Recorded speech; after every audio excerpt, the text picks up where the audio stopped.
The hearing may be watched online. An unedited recording will be available on our website, www.help.senate.gov. All of our witnesses today are participating in person. We thank you for that. Some senators are participating by video conference. Before I make my opening statement, I'd like to say a word about masks. The Office of Attending Physician has advised us that we may remove our masks and talk into the microphone as long as we're 6 feet apart. So that's why my mask is off right now, because I'm 6 feet away from everybody else. But like many other senators, when I'm walking the hallways or on the Senate floor, I'm wearing a mask.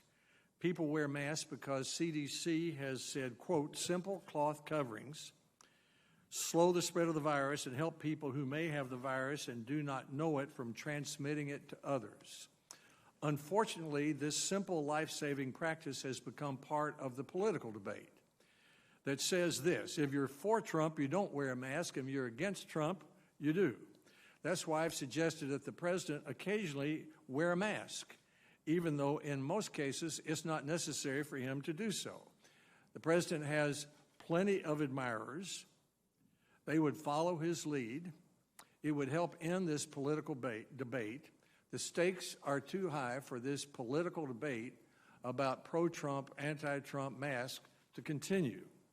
Around here, senators and staff wear masks because we don't want to make each other sick. For example, I was exposed to COVID-19 by a pre-symptomatic staff member on my way to Dulles Airport, and as a result had to self-quarantine for 2 weeks. The Senate physician told me that one reason I didn't become infected was because the staff member was wearing a mask, and that, in the physician's word, greatly reduced the chances of an exposure. It's also a pretty good way to make a statement. I like to wear my plaid mask. Dr. Fauci uses his mask to demonstrate his loyalty to the Washington Nationals. Senator Kane is either a cowboy or a bandit. I'm never sure which. If you want college football to return this fall, here is what Coach Philip Fulmer, our athletic director at the University of Tennessee, says. If you really, really want to see some football this fall, wear a mask. That might have more influence than anybody else in Tennessee. The United States is in the midst of a very concerning rise in COVID-19 cases and hospitalizations in many states. The experts in front of us have told us that washing our hands, staying apart, and wearing a mask are three of the most important ways to contain the disease and slow the spread of the virus. I'm grateful to the Rules Committee, the Sergeant at Arms, the Press Gallery, the Architect of the Capitol Police, our committee staff, both Democratic and Republican, Chung Shek and Evan Griffiths, and all for their hard work to keep us safe. Now, Senator Murray and I will each have an opening statement, and then we will turn to our witnesses, who we thank for being with us today. Each will have 5 minutes. We'd ask you to summarize your testimony in 5 minutes, and then the senators will have a chance to ask 5-minute round of questions. We have full participation today, it looks like. It should be an interesting morning. Among the casualties of this dangerous and very sneaky COVID-19 virus are the 75 million students who were sent home from school and college in March. Add to the casualties the teachers who weren't prepared to teach remotely, and the working parents who suddenly had children at home and who weren't prepared to homeschool. Add the lost sports seasons and the once-in-a-lifetime graduation opportunities. Then there were unprecedented dilemmas for administrators in inadequate school budgets. Being sent home from school doesn't rank with the sickness and the death that the virus has caused. The United States has over 2.5 million cases of the virus and over 125,000 deaths, according to Johns Hopkins. While states and communities continue to take action to keep people safe, nothing, though, was more disruptive to American life, and nothing would head it back toward normalcy more rapidly than for those 135,000 public and private schools and 6,000 colleges to reopen this fall. Earlier this month, this committee heard from college presidents and school leaders about their plans for safely reopening this fall. This hearing is an opportunity for an update and to hear from the nation's top health experts on how headmasters, principals, superintendents, chancellors, and college presidents can open their schools safely just a few weeks from now. This committee last heard from today's 4 witnesses on May the 12th, when 3 of the 4 were quarantined and most of the senators were participating virtually. That was one of the first virtual Senate hearings in history, and surely the best watched. Every network carried the 2.5 hours of statements and questions and answers from senators. The question before the country today is not whether to go back to school or college, or child care, or work, but how to do it safely. Even though COVID-19 has not, in general, hurt young children and college-age students nearly as much as older and more vulnerable Americans, there is some health risk. But in my view, the greater risk is not going back to school. Guidance for reopening schools from the American Academy of Pediatricians tells school administrators the following. Our academy strongly believes that all policy considerations for the coming school year should start with the goal of having students physically present in school. The academy continues, the importance of in-person learning is well documented. There is already evidence of negative impacts on children because of school closures in the spring of 2020. Lengthy time away from school and associated interruption of supportive services often results in social isolation, making it difficult for schools to identify and address important learning deficits, as well as child and adolescent physical or sexual abuse, substance use, depression, and suicidal ideation. This, in turn, places children and adolescents at considerable risk of morbidity and, in some cases, mortality. Beyond the educational impact and social impact of school closures, there's been substantial impact on food security and physical activity for children and families. That's the American Academy of Pediatricians. Dr. Lloyd Fisher, the incoming president of the Massachusetts chapter of that Academy of Pediatricians, told reporters, while for most children, COVID-19 has not had the devastating and life-threatening physical health effects that have occurred in adults, the negative impact on their education, mental health, and social development has been substantial, unquote. Nothing can take the place of the daily face-to-face interaction our children experience when attending school in person, Dr. Fisher said. Many American colleges, overall considered the best in the world, will be permanently damaged or even closed if they remain, in Brown University President Christina Paxson's words, ghost towns. Mitch Daniels, the president of Purdue, wrote in a Washington Post op-ed, quote, failure to take on the job of reopening would not only be anti-scientific, but also an unacceptable breach of duty. So today, in addition to hearing more about the concerning rise in cases and hospitalizations in some states, I'd like to ask our witnesses in their statements and answers to questions to put yourselves in the place of one of America's approximately 14,000 superintendents of school districts, or the principal or headmaster of one of 135,000 schools, or as president or chancellor of one of 6,000 colleges, and help them answer the question of how to reopen schools and colleges safely. So, Dr. Fauci, I hope that in your opening statement or answers to questions, you'll suggest steps a superintendent might take to open schools safely, and not only how to keep children safe, but to keep safe the adults, teachers, parents, grandparents with whom they come in contact. Dr. Hahn, will there be treatments or medicines this fall that will help speed the recovery from COVID-19 or reduce the possibility of death? I believe the fear of going back to school or going anywhere these days is in large part because of the fear of severe illness or even death. If that risk can be lessened by new treatments, it should increase confidence in going back to school. I'd also like to commend Dr. Hahn and the work the FDA did to get tests on the market quickly as possible to help understand the spread of the virus. Since then, FDA has worked out which tests have not worked as well as they should and taken steps to remove them from the market. That's what's supposed to happen in the urgency of a pandemic. Admiral Giroir, at our last hearing, you said you expected there to be 40 to 50 million diagnostic tests available each month by September. Is that still true? And exactly How does a school district go about making sure it gets those tests? And who pays for them? What are the prospects from the Shark Tank at the National Institutes of Health that there will be new, reliable, and inexpensive tests so we can have even more widespread testing? And Dr. Redfield, you're continuing to work on updated guidelines about going back to school and college safely.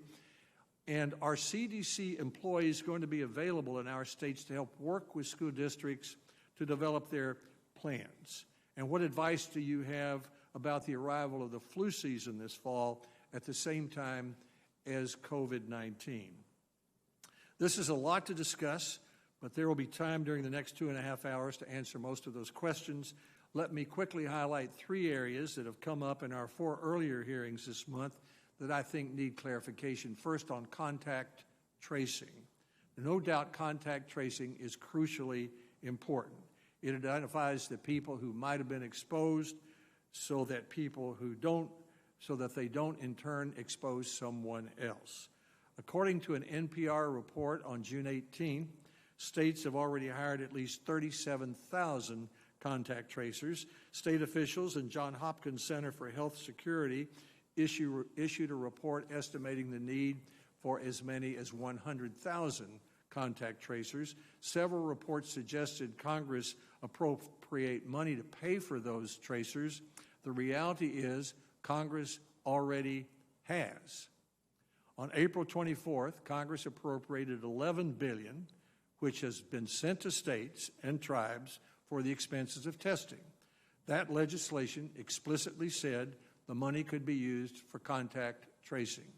This is in addition to $755 million from the first emergency appropriations legislation on March 6 that could be used for contact tracing. And that's in addition to the March 27 legislation in which Congress appropriated $150 billion, $1.5 billion in the CARES Act for states, territories, and tribes to use for COVID preparedness and response. The CARES Act also included the $150 billion to states, but a significant amount of that $150 billion has not been spent, even though it is all designated for expenses related to COVID-19, which include contact tracing. For example, Tennessee's governor has told me he's reserving as much as $1 billion of that so that he can determine what flexibility he has in spending the money. Washington State has not spent as much as $1.2 billion. Missouri State Treasurer says they've not spent about $1 billion. According to the report by state health officials in Johns Hopkins, an average salary for a contact tracer would be a little more than $35,000.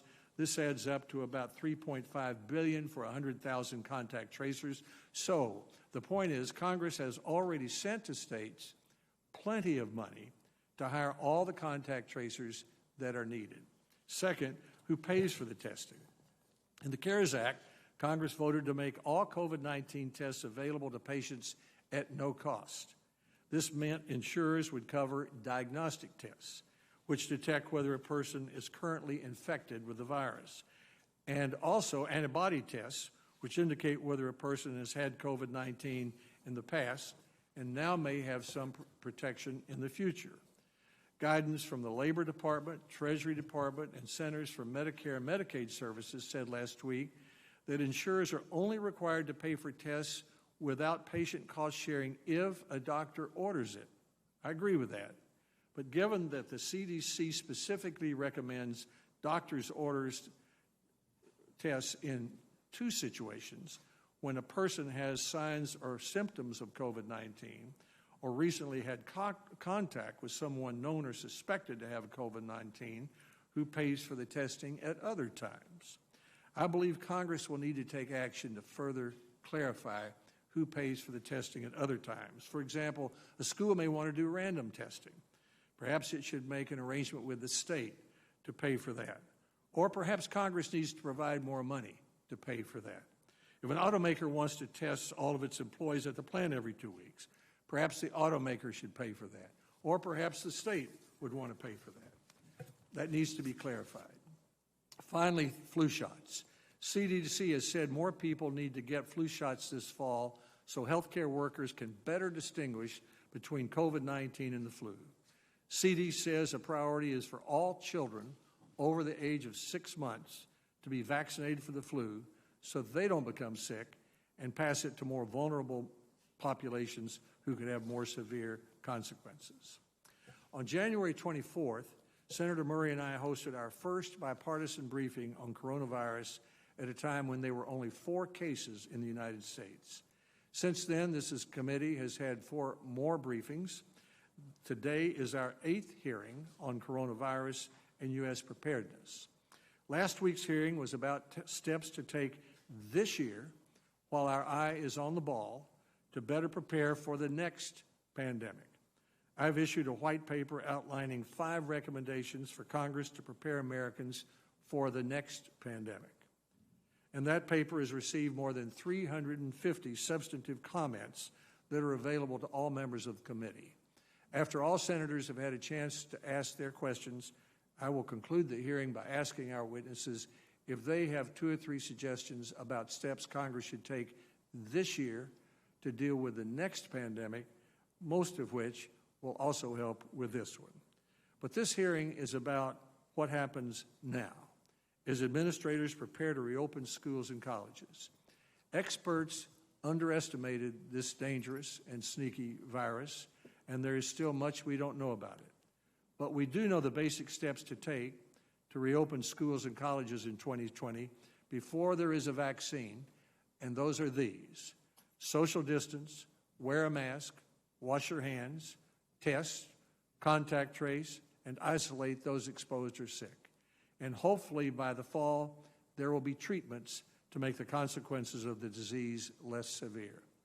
I look forward to hearing from our distinguished witnesses how school leaders and college presidents can safely reopen 135,000 schools and 6,000 colleges, and also learning the latest developments on testing and treatments that we can expect during the year 2020 before vaccines arrive. Senator Murray. Well, thank you very much, Mr. Chairman. Thank you to all of our witnesses for joining us here today. And of course, thank you to our staff for setting up the technology so we can hold this hearing safely. I want to get to the point quickly, and I'm going to be blunt about it. The COVID-19 response in our country is still a disaster. 126,000 lives lost was once considered an estimate on the high end of the spectrum. But the year is just halfway over, and it is now a grim reality. We have lost more Americans to COVID-19 than we lose to the flu each year, than we lost to the opioid crisis last year, and more lives than we've lost in every American war except the Civil War and World War II. And despite what President Trump claims, this pandemic is not fading, far from it. Several states are seeing rapid, record-setting increases, and the country just saw its largest single-day increase to date. And while this public health crisis rages across the country, we've seen a leadership crisis raging in the White House, as the president proves time after time he cares less about how this pandemic is impacting families and communities and more about how it makes him look. Just consider his appalling continued failure on testing. President Trump said anyone that wants a test can get a test. They still can't. He said testing was overrated. It is not. He said we prevailed on testing. We have not. Now he's saying we should be doing fewer tests and testing makes us look bad. Well, it clearly does not, and we clearly need to be doing more. The most honest thing he has said about testing is that he doesn't take responsibility at all. And that is exactly the problem. It's why Congress actually took bipartisan action in the last COVID-19 response bill to require the Trump administration to submit a comprehensive national testing plan. And it's why I'm still pushing for this administration to include more details in that plan and take more steps to ramp up testing. Because we are still nowhere close to the testing and tracing capacity we need to safely reopen our country and ending support for federal testing sites while sitting on billions in testing funds Congress provided is not going to get us there. The ongoing struggle to get President Trump to take testing seriously should be a stark warning to Congress that when it comes to vaccines, we can't just leave this administration to its own devices. We have to hold it accountable. We know this pandemic will not end until we have a vaccine that is safe and effective, that can be widely produced and equitably distributed, and that is free and accessible to everyone, which is why we need a comprehensive national vaccine plan from the Trump administration as soon as possible. Given the testing plan, which Congress only received after forcing the administration's hand, was too little, too late. We need to take the opportunity we have right now to get a vaccine plan much earlier and avoid the missteps we've seen with testing. So I hope Republicans will work with me in a bipartisan way once again to require this administration to put forward a plan. We need the Trump administration to show us how they will ensure a vaccine is safe and is effective. I'm as eager as anyone for a vaccine, but this isn't just about doing something fast. It is about doing it right. That's why we need to know the process for developing a vaccine is rigorous, it's inclusive, it's transparent, and it is science-driven. But in light of the hydroxychloroquine debacle and the removal of Dr. Bright from BARDA for questioning the administration's efforts to promote that unproven treatment, we cannot take for granted this process will be free of political influence. We have to demand serious oversight. In order to give the public full confidence that a vaccine is safe and effective, the administration needs to commit now to being fully transparent about the standards a vaccine will be expected to meet and releasing the clinical trial data that FDA uses to evaluate safety and effectiveness. We also need a plan detailing how to produce and distribute vaccines nationwide and make sure everyone can actually get them. We saw with testing how avoidable bottlenecks create damaging delays when the federal government refuses to step in and lead like it needs to do in a time of crisis.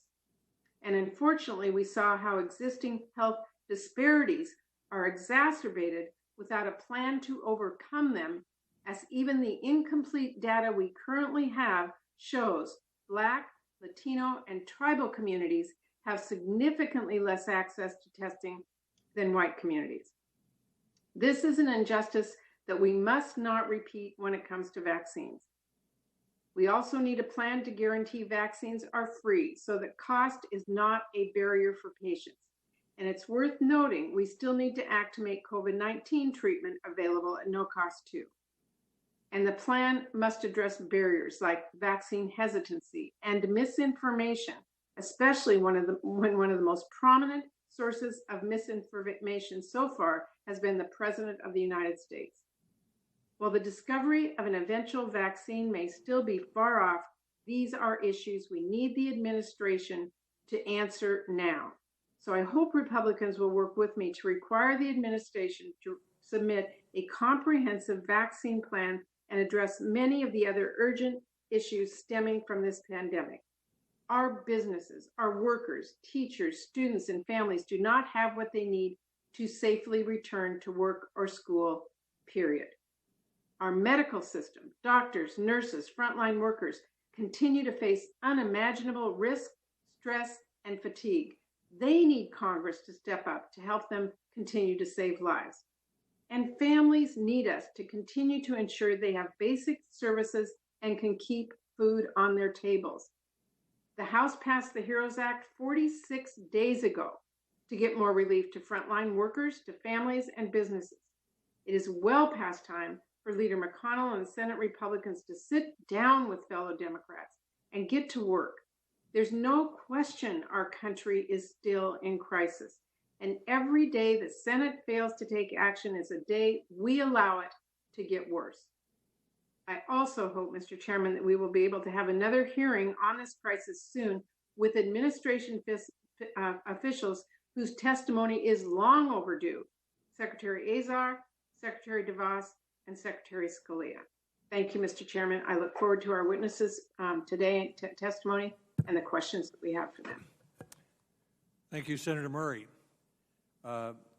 We'd ask each witness now to summarize his testimony in 5 minutes. Pleased to welcome our witnesses. Each of you are making significant contributions to our government's response to COVID-19, helping us go safely back to school, back to work. We're grateful for your service to our country. Our first witness is Dr. Anthony Fauci. He's director of the National Institute of Allergy and Infectious Diseases at the National Institute of Health. He's held this position since 1984. He's led the agency's research related to HIV/AIDS, influenza, malaria, Ebola, and other infectious diseases. He's advised 6 presidents on domestic and global health issues. He's one of the principal architects of the emergency plan for AIDS relief. In 2014, he was involved in treating Ebola patients at NIH and worked on vaccine trials for Ebola. Next, Dr. Robert Redfield, Director of the U.S. Center for Disease Control and Prevention, CDC. For more than 30 years, he's been involved with clinical research related to chronic human viral infections and infectious diseases, especially HIV. He was founding director of the Department of Retroviral Research within the U.S. military's HIV research program and retired after 20 years of service with the U.S. Army Medical Corps. Third, Admiral Brett Giroir. Admiral Giroir is the Assistant Secretary for Health at the U.S. Department of Health and Human Services. He oversees the development of the department's public health policy recommendations. Specific to COVID-19 response, Admiral Giroir has taken on testing and focused on increasing the number of tests we can do with existing technology. His federal service includes directing the Defense Sciences Office of the Defense Advanced Research Projects Agency and a variety of other important responsibilities. Finally, we will hear from Dr. Stephen Hahn. Dr. Hahn is Commissioner of the U.S. Food and Drug Administration, the FDA. Before joining FDA, he held leadership positions as Chief Medical Executive at the University of Texas MD Anderson Cancer Center and is chair of the Department of Radiation Oncology at the University of Pennsylvania. Early in his career, he was senior investigator at the National Cancer Institute at the National Institutes of Health. He's been commander of the U.S. Public Health Service Commission Corps in 2005. We welcome our witnesses. Dr. Fauci, welcome. Let's begin with you. Thank you very much, Mr. Chairman, Ranking Member Murray, members of the committee. Thank you for giving me the opportunity to discuss briefly with you today the role of the National Institutes of Health in research addressing COVID-19. And as you indicated, Mr. Chairman, I will, during the question period and alluding to in the presentation, address some of the issues regarding schools. The NIAID-NIH strategic plan for COVID research involves 4 major components. The first is to improve the fundamental knowledge of understanding of the biology of the virus and the immune response to the virus in order to better inform us in the development of diagnostics, therapeutics, and vaccines. Some of the work that has come out of that program right now informs very greatly how we will address vaccine development, particularly understanding the conformation of the components of the virus that induce an appropriate immune response. In addition, we will develop and are developing animal models. Apropos of what you mentioned about children in school, we have a program called HEROES, which is Human Epidemiology and Response to SARS coronavirus, which is determining the incidence and transmissibility among children, a very important issue when you talk about opening schools and the impact that might have. In addition, the development of diagnostics, point-of-care, sensitive and specific diagnostics under the RADx program, including the RADx Up for underserved populations. Third, to characterize and test therapeutics. You mentioned the importance of this as we open up schools. There are a number of programs very active that have already shown efficacy or not in some drugs, as well as a number of clinical trials that are ongoing. One in particular was the first randomized placebo-controlled trial showing that the drug remdesivir diminishes by about 32% the time it takes to get to recovery in people with advanced disease, pulmonary involvement. In addition, we have another study combining this with an anti-inflammatory agent. Next, we have vaccines. As several have mentioned, it's extremely important to have safe and effective vaccines available for everyone in this country, as well as globally. In that regard, we put together, myself and some of my colleagues, and published in Science magazine a few weeks ago, what we call a strategic approach to coronavirus 19 vaccine research and development. It's not a comprehensive plan about every aspect of vaccine, but it is a strong plan regarding the research and development pathway. And what we have done in this is that we have what's called a harmonized effect, because we know there are many vaccines that are in trial now at various stages.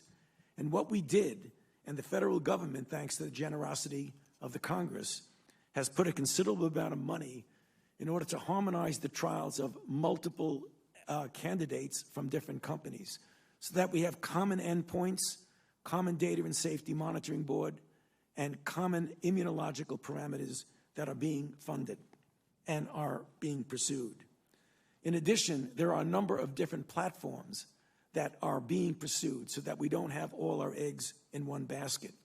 As you know, one of those is right now getting ready as we approach next month of going into phase 3 trials, and others will be staggered along the way in the middle of the summer, end of the summer, early on.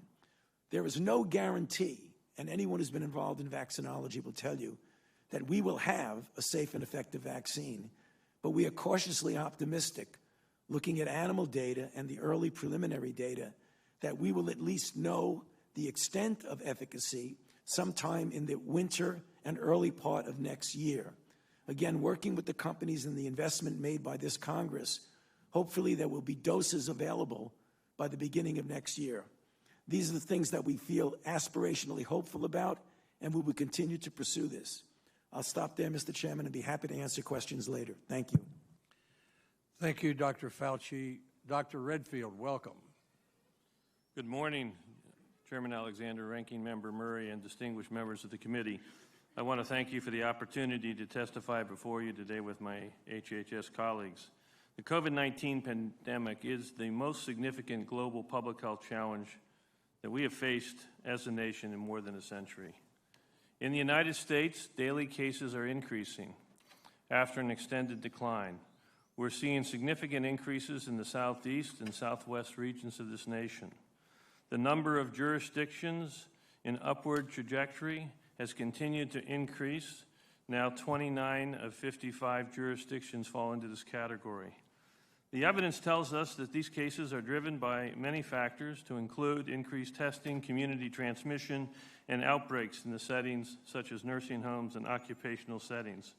Hospitalizations now are going up in 12 states, and as of this weekend, daily death now has increased in the state of Arizona. CDC is closely monitoring these increases and have 48 teams with more than 140 staff currently deployed in 20 states and 2 territories. CDC is providing technical expertise to the health departments in epidemiology, contact tracing, infection prevention and control, and communication.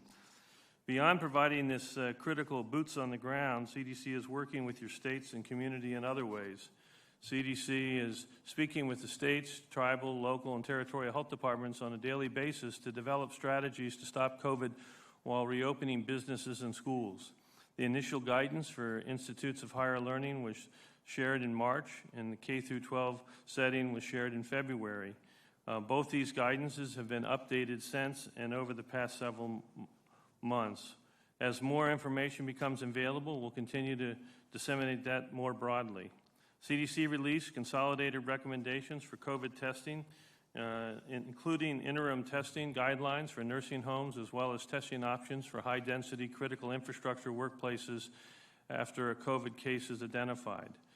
Testing guidance for higher education in K-12 Higher education should be posted today, and K through 12 later this week.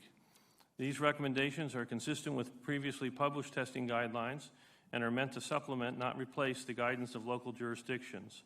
CDC continues to advance science around the COVID-19 impact in certain populations and those who are at heightened risk for severe outcomes. Our most recent analysis of the United States case data from the pandemic, hospitalizations were 6 times higher and death 12 times higher among those with reportedly underlying conditions compared to those who did not have these conditions. We've expanded the list of underlying conditions where the evidence is clear that they put people at higher risk of severe illness. These conditions include chronic kidney disease, COPD, having a weakened immune system from a solid organ transplant, obesity, serious heart disease, sickle cell disease, and type 2 diabetes. Our analysis also provides further evidence that racial and ethnic populations are disproportionately affected by this epidemic. While data is the backbone of this response, containing the outbreak depends on 4 core interventions: readily available testing, comprehensive contact tracing, timely isolation of known cases, and quarantine to break the transmission. We are not defenseless against this disease. We have powerful tools at our disposal: social distancing, wear a face cover in public, and be disciplined about the frequent hand washing. It is critical that we all take the personal responsibility to slow the transmission of COVID-19 and embrace the universal use of face coverings. Specifically, I'm addressing the younger members of our society, the millennials and the Generation Zs. I ask those that are listening to spread the word. Before I close, I'd like to speak briefly about how CDC is assisting the front lines of our health departments to fight COVID. With your support, CDC has awarded $12 billion to 64 jurisdictions. Data modernization is underway. Public health laboratories are building resilience. Number of contact tracers have grown 345%. The disease impacts us all, and it's going to take all of us working together to stop it. Together, I believe we can achieve the possible. Thank you, and I look forward to your questions. Thank you, Dr. Redfield. Admiral Giroir, welcome. Chairman Alexander, Ranking Member Murray, and distinguished members of the committee, it's good to see all of you again. First, I want to clarify my current role. On March 12th, Secretary Azar requested that I lead the coordination of COVID-19 testing efforts within the department. To be clear, although I am assuming some of my traditional duties as the Assistant Secretary, I am maintaining my role coordinating testing, including now the NIH RADx diagnostics program, along with Dr. Collins, to assure that innovations are immediately translated into practice. In order to get back safely to work and school, the overarching, most critical, and essential action we must first accomplish is to control the virus, meaning rapidly extinguishing any outbreaks and minimizing community transmission.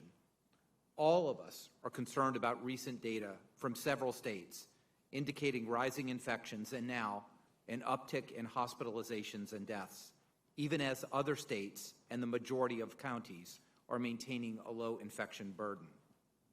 Knowing what we know now about asymptomatic transmission and the fact that we are in a much better position today in terms of our mitigation strategies, PPE, and testing, we can reverse these concerning trends if we work together. First, we must take personal responsibility and be disciplined about our own behavior. Maintain physical distancing. Wear a face covering whenever you can't physically distance. Wash your hands. Stay at home if you feel sick. If you have been in close contact with someone infected or in a gathering without appropriate precautions, get tested. Shield the elderly and the vulnerable of any age. And follow the guidelines for opening up America again. The criteria are very specific and are as relevant today as when we released them. In addition, this week, we are initiating surge testing in multiple communities of highest concern in coordination with state and local officials. Now back to schools and businesses. As Dr. Redfield stated, the CDC will release recommendations on K-12, institutions of higher education, and general business reopening. These will include considerations for integrating testing, especially surveillance testing, into a comprehensive strategy. As you asked me, Mr. Chairman, if you are a superintendent of a school system or a president of a university, number one, apply the CDC guidelines in consultation with your state and local public health officials so that testing is a part of your comprehensive plan, which should also include prevention and clear mechanisms to isolate positive students. Number two, assure your testing needs are incorporated into your state testing plans.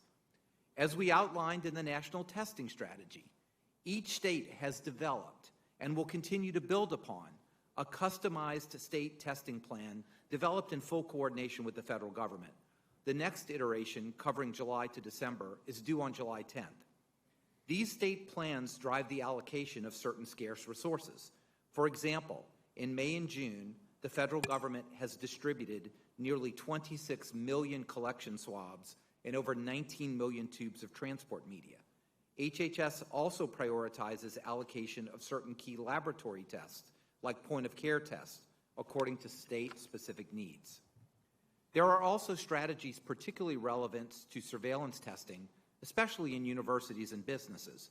For example, pooling of samples, meaning combining 2 or more samples, and possibly up to 10, into a single test, makes sense where the prevalence of infection is low.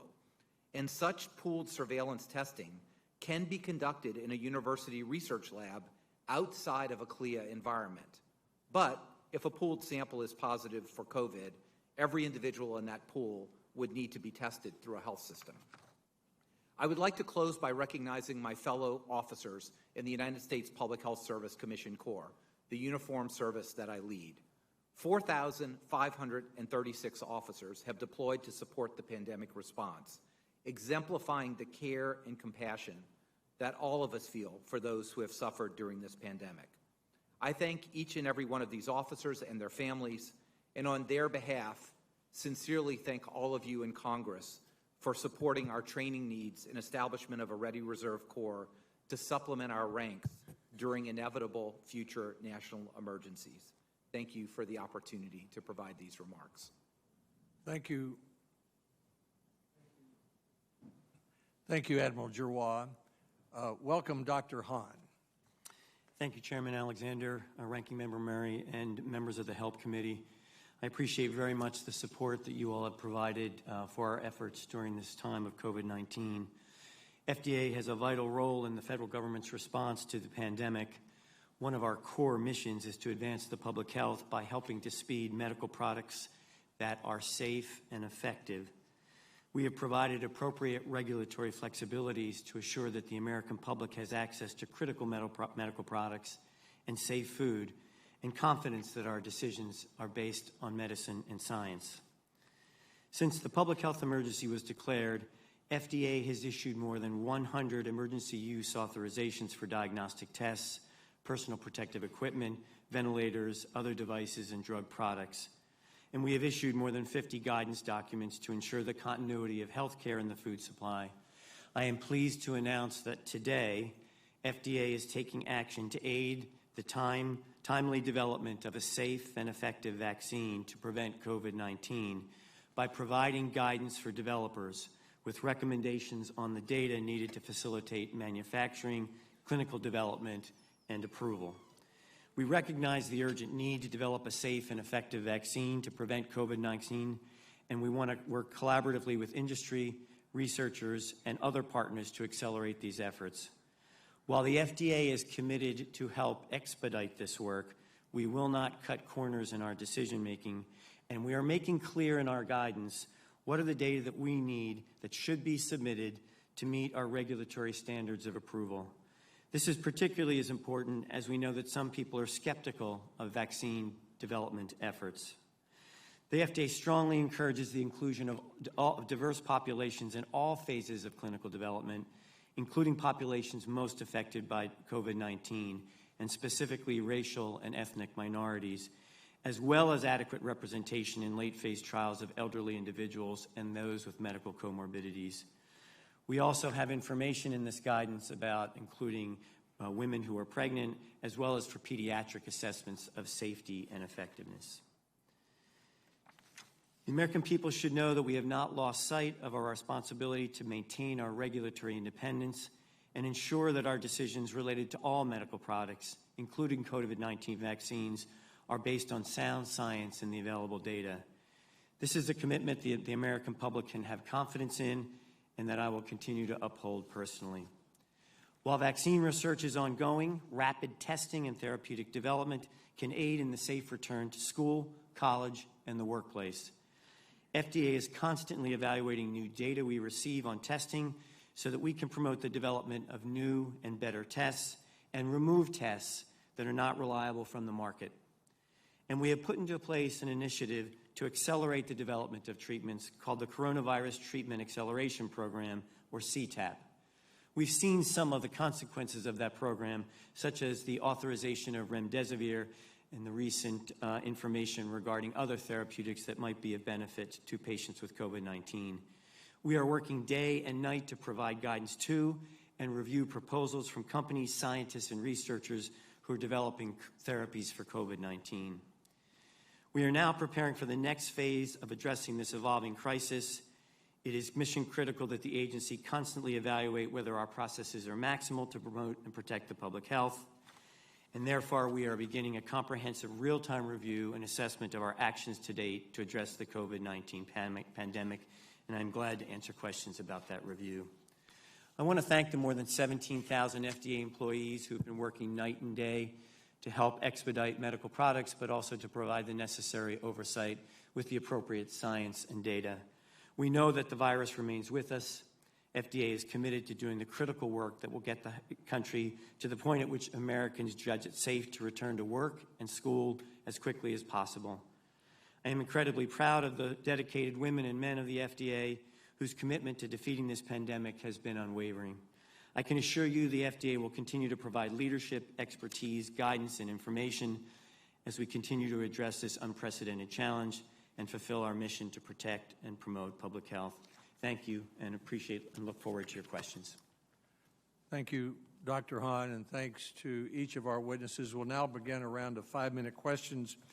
All of the senators are participating today, almost all, and so I would ask the senators and the witnesses to try to keep each segment within 5 minutes. Dr. Fauci, assume I'm superintendent of one of 14,000 school districts in our community. We understand that there are health risks for children going back to school, but we've concluded that the risks to their education, mental health, and social development is a greater risk if they don't go back to school. So what would your advice be to a school superintendent about what he or she should be thinking about as children go back to school in a few weeks to keep them safe? Thank you for that question, Mr. Chairman. It is an important question, but I think we need to point out that it really will depend on the dynamics of the outbreak in the particular location where the school is. And one of the things we want to emphasize and have been emphasizing is to take a look at where you are in the particular area of the so-called opening America again. Are you at the gateway, phase 1, phase 2, phase 3? The CDC has guidelines about the opening of schools at various stages of those checkpoints. The basic fundamental goal would be, as you possibly can, to get the children back to school and to use the public health efforts as a tool to help get children back to school. Let me explain what I mean. In other words, if we adhere to guidelines of what we've heard in many of these presentations you just heard about the physical distancing in the community, the use of masks, things like that, that will help to keep the level of infection in the community down, which will then make it easy to get the children back to school. If you are in an area where you have a certain amount of infection dynamics, there are things that can creatively be done about modifying things like the school schedule, alternate days, morning versus evening, allowing under certain circumstances online virtual lessons. Those are the kind of things that we need to consider, but also importantly, always make the goal that it is very important to get the children back to school for the unintended negative consequences that occur when we keep them out of school. Thank you, Dr. Fauci. Dr. Redfield, one of the concerns would be that children who generally speaking haven't been damaged nearly as much as adults, particularly elderly adults, by this virus, might carry the virus to their teachers, administrators, or parents or grandparents at home. It seems to me that the availability of treatments this fall, medicine for the environments that reduce the risk of sickness and death, could be very important in increasing confidence in going back to school. You mentioned some of those in your testimony. Are there others? What will the availability of treatments be this fall? And specifically, what about so-called antibody cocktails of the kind that were developed for Ebola and approved by the FDA? Well, I think that'd be a great question also for Dr. Fauci. I'm going to make a small statement. He may want to add to it.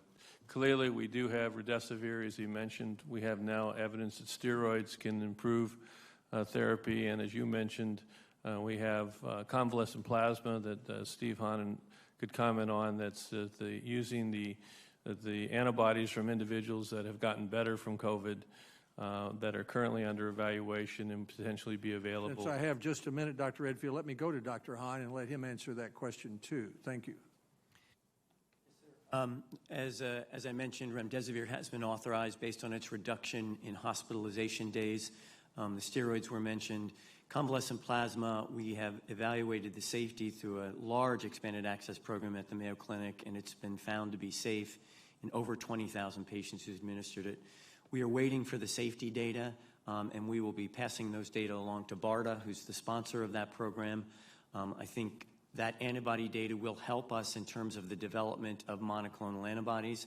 We have a number of sponsors who've come in for monoclonal antibody studies. We are already well into that treatment. Monoclonal antibodies are synthetic antibodies that will provide, that the theory is will provide protection against the infection of the virus. And we're hopeful that those studies by the late summer, early fall will provide us information about their effectiveness and safety. So you're optimistic that there will be more than one treatment available this fall for teachers, administrators, older adults? Yes, sir, I'm optimistic. Thank you very much, Senator Murray. Well, thank you very much to all of our witnesses. We all very much appreciate your service and your work. Dr. Fauci, last time you testified before this committee, you warned us of needless suffering and death if states begin reopening too early. And just over a month later now, we are seeing a record number of cases. We do not have enough tests, and we do not have enough contact tracers. And just yesterday, CDC's Dr. Schuckett said we have too much virus to control in the U.S., arguing, and I quote, "This is really the beginning." Our strategy hasn't worked.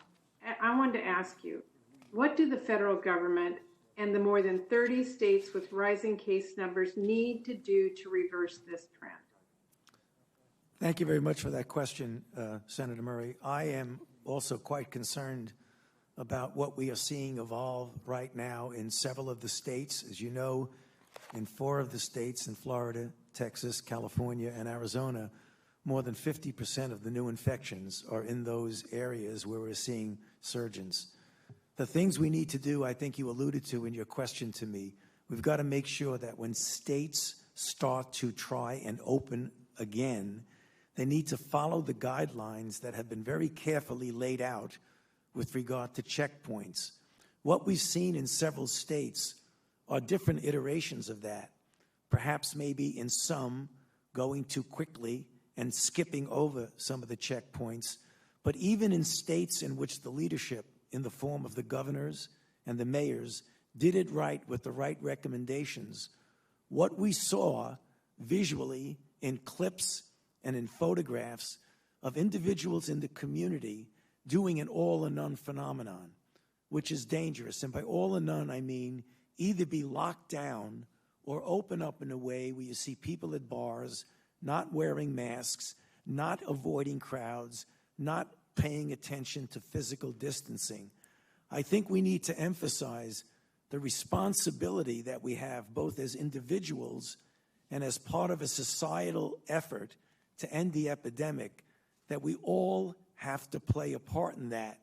And I think if you look at the visuals, what we saw were a lot of people who maybe felt that because they think they are invulnerable, and we know many young people are not because they're getting serious disease, that therefore they're getting infected has nothing at all to do with anyone else, when in fact it does.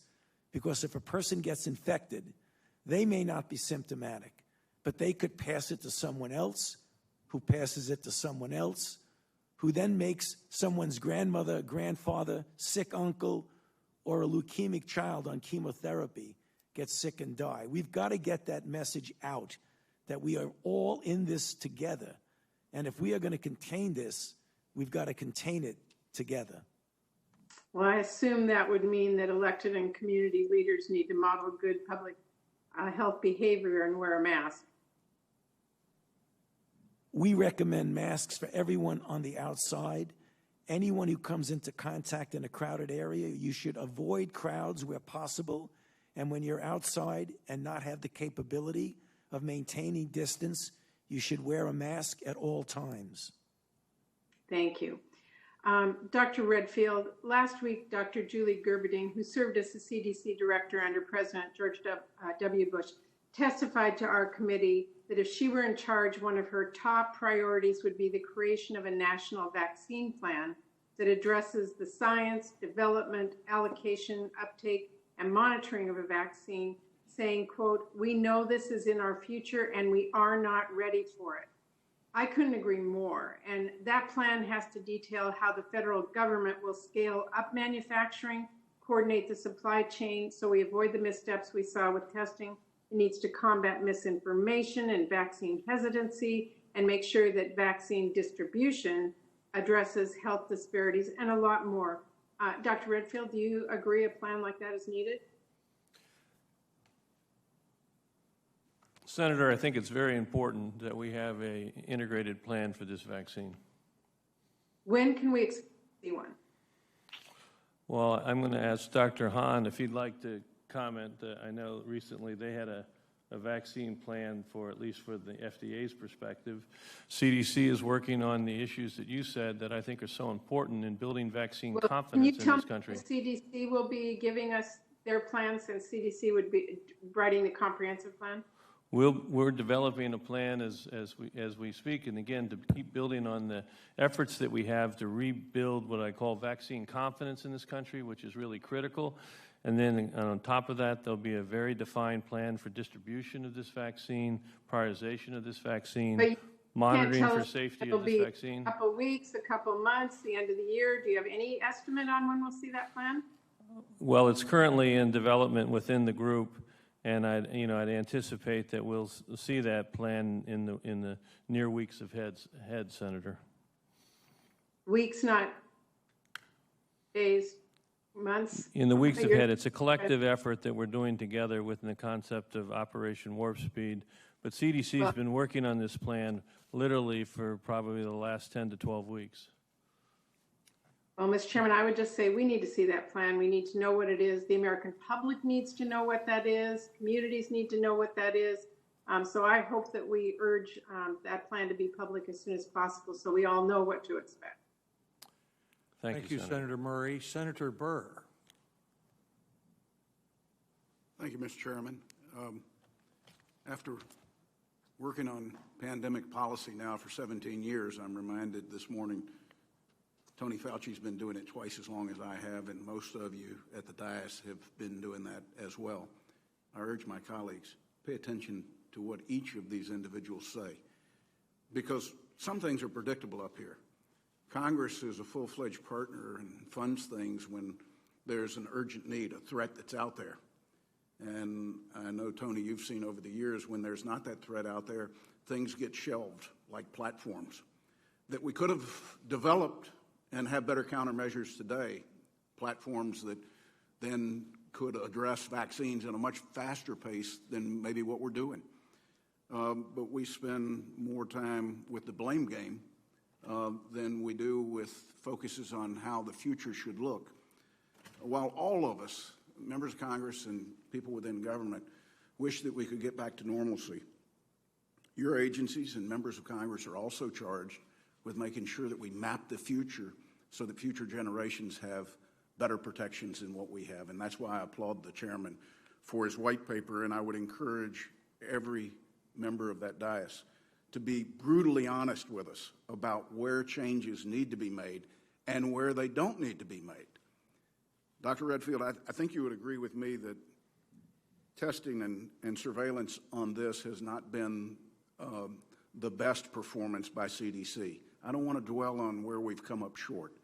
Share with these members and myself, what can we expect over the next several months from CDC that will be different than what the past has looked like? Well, thank you, Senator, for your question. I think CDC will continue to work with the state, local, tribal, territorial health departments to build their capacity. I think we all know that for decades there's been consistent underinvestment in public health in this nation. And the core capabilities to do that job, data monitorization, predictive data analysis, laboratory resilience, workforce, very appreciative for the emergency response fund that Congress provided. These are critical infrastructure issues that the reality are have been underinvested. CDC is right now probably providing 50 to 70% of all public health funding to each state. We need to have a much more robust investment in these core capabilities. What you are going to see because of the Congress acting, CDC has provided now $12 billion to the local, state, territorial, tribal health departments to begin to build that core capability that we would have liked to build over the last several decades so that there's enhanced testing. As has been mentioned, it's complicated here because this virus is so asymptomatic for so many, so the traditional methods of diagnosis, contact tracing, isolation are going to be inhibited for many individuals, and that's going to require broader community-based surveillance strategies. Those plans, as was mentioned by the Admiral, we've received them for June and July. We're working with the local jurisdictions. They're going to have them in middle July for the plans for the rest of the year. And we're going to be working side by side with them to continue to augment the public health capacity to respond to this COVID virus with basically enhanced surveillance and enhanced early diagnosis, contact tracing, isolation to begin to bring this outbreak under control. I hope some of that money will be used to upgrade the systems at CDC that are antiquated. Sir, I agree with you there. I mean, I think as those of you know, when I was given the opportunity to do this job, very early on, within a month, I recognized that the core capabilities of our public health infrastructure is not there, particularly the one that I know you've been very supportive of, data monitorization, predictive data analysis. And that is in progress. It can't happen too soon. And we're appreciative of the support that Congress has given, and I do think it's fundamentally critical to bring our data system, and as you know, the data personnel that we have, and we thank you for your efforts there. And as we need to hire those individuals strategically, we will continue to do that to make sure that the premier public health agency in this country has the personnel and data systems that it does need. But I will say the other big issue we have to correct is to make sure our public health, state, local, territorial, and tribal have that integrated health system of data. Dr. Hahn, I think you have used your authorities under PAPA at FDA in a very effective way. And the FDA has risen to the challenge during the public health emergency, cutting red tape and maintaining the agency's gold standard for review of life-saving medical products. You've specifically mentioned innovative clinical trial designs and the use of real-world data as areas where the FDA has gained ground during the response to COVID. How do you plan to ensure that this progress is maintained long after the coronavirus response is over? Thank you, Senator Burr. Critical issues that you bring up. In addition, some of the things that we're doing on the review side to actually expedite review and work with innovators and developers, we will continue. Part of our review of our actions to date, so a mid-action review, will inform how we move forward. No question the fact that real-world evidence and modernization of our data systems are needed, particularly around supply chain and demand for medical products, but also on the review cycle and the innovative clinical design trials, as you mentioned. Thank you for that. Mr. Chairman, I do hope that you or another member will allow Dr. Fauci at some point today to make any comments on the reports that there's a new swine flu that the Chinese have apparently identified and how that might affect us in the future in this country. Well, Dr. Fauci, why don't you do that now? If you have anything to say about a swine flu?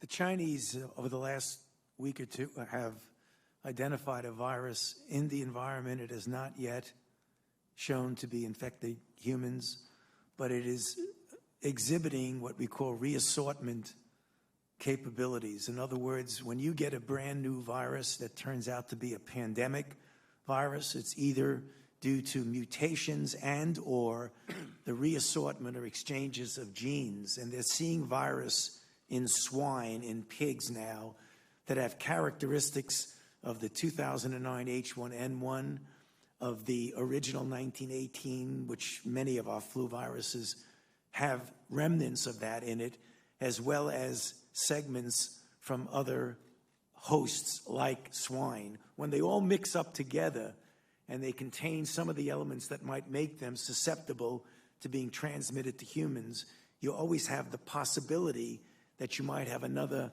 swine flu type outbreak as we had in 2009. It's something that still is in the stage of examination.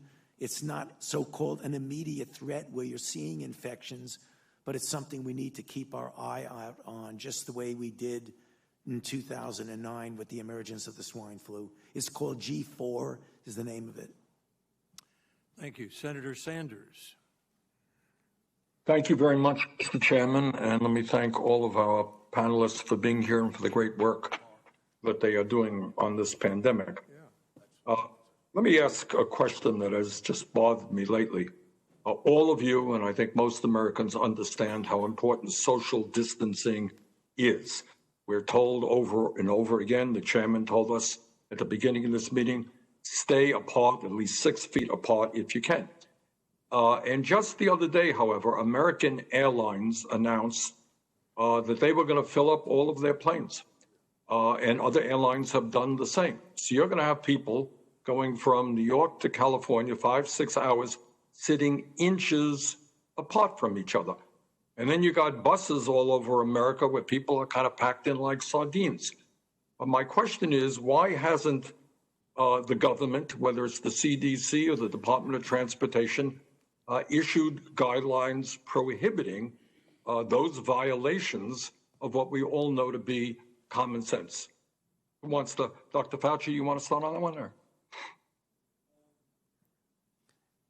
Thank you, Senator. Well, I'm not the CDC, but I'd be happy to make a comment on that, and maybe Bob would also. I mean, obviously, that is something that is of concern. I'm not sure exactly what went into that decision-making.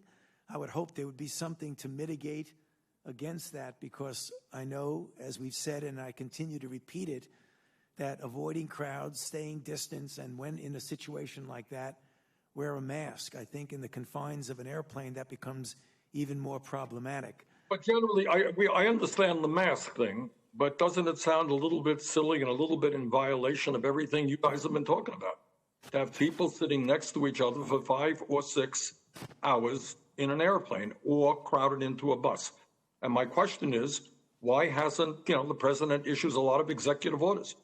Why haven't we stopped that type of activity and told the airlines and bus companies that is unhealthy? Senator, I appreciate your question, and I think it's a critical area. I can tell you that when they announced that the other day, obviously there was substantial disappointment with American Airlines. A number of the airlines had decided to keep the middle seat thing. I can say this is under critical review right now by us at CDC. We don't think it's the right message, as you pointed out. Again, we think it's really important in individuals that are in, whether it's a bus or a train or a plane or social distancing to the degree that's feasible, and at least have a reliable face covering. So, Okay. Well, I thank you, and I just hope very much that the CDC or the appropriate agency basically tells these companies that that is unacceptable behavior. They're endangering the lives of the American people.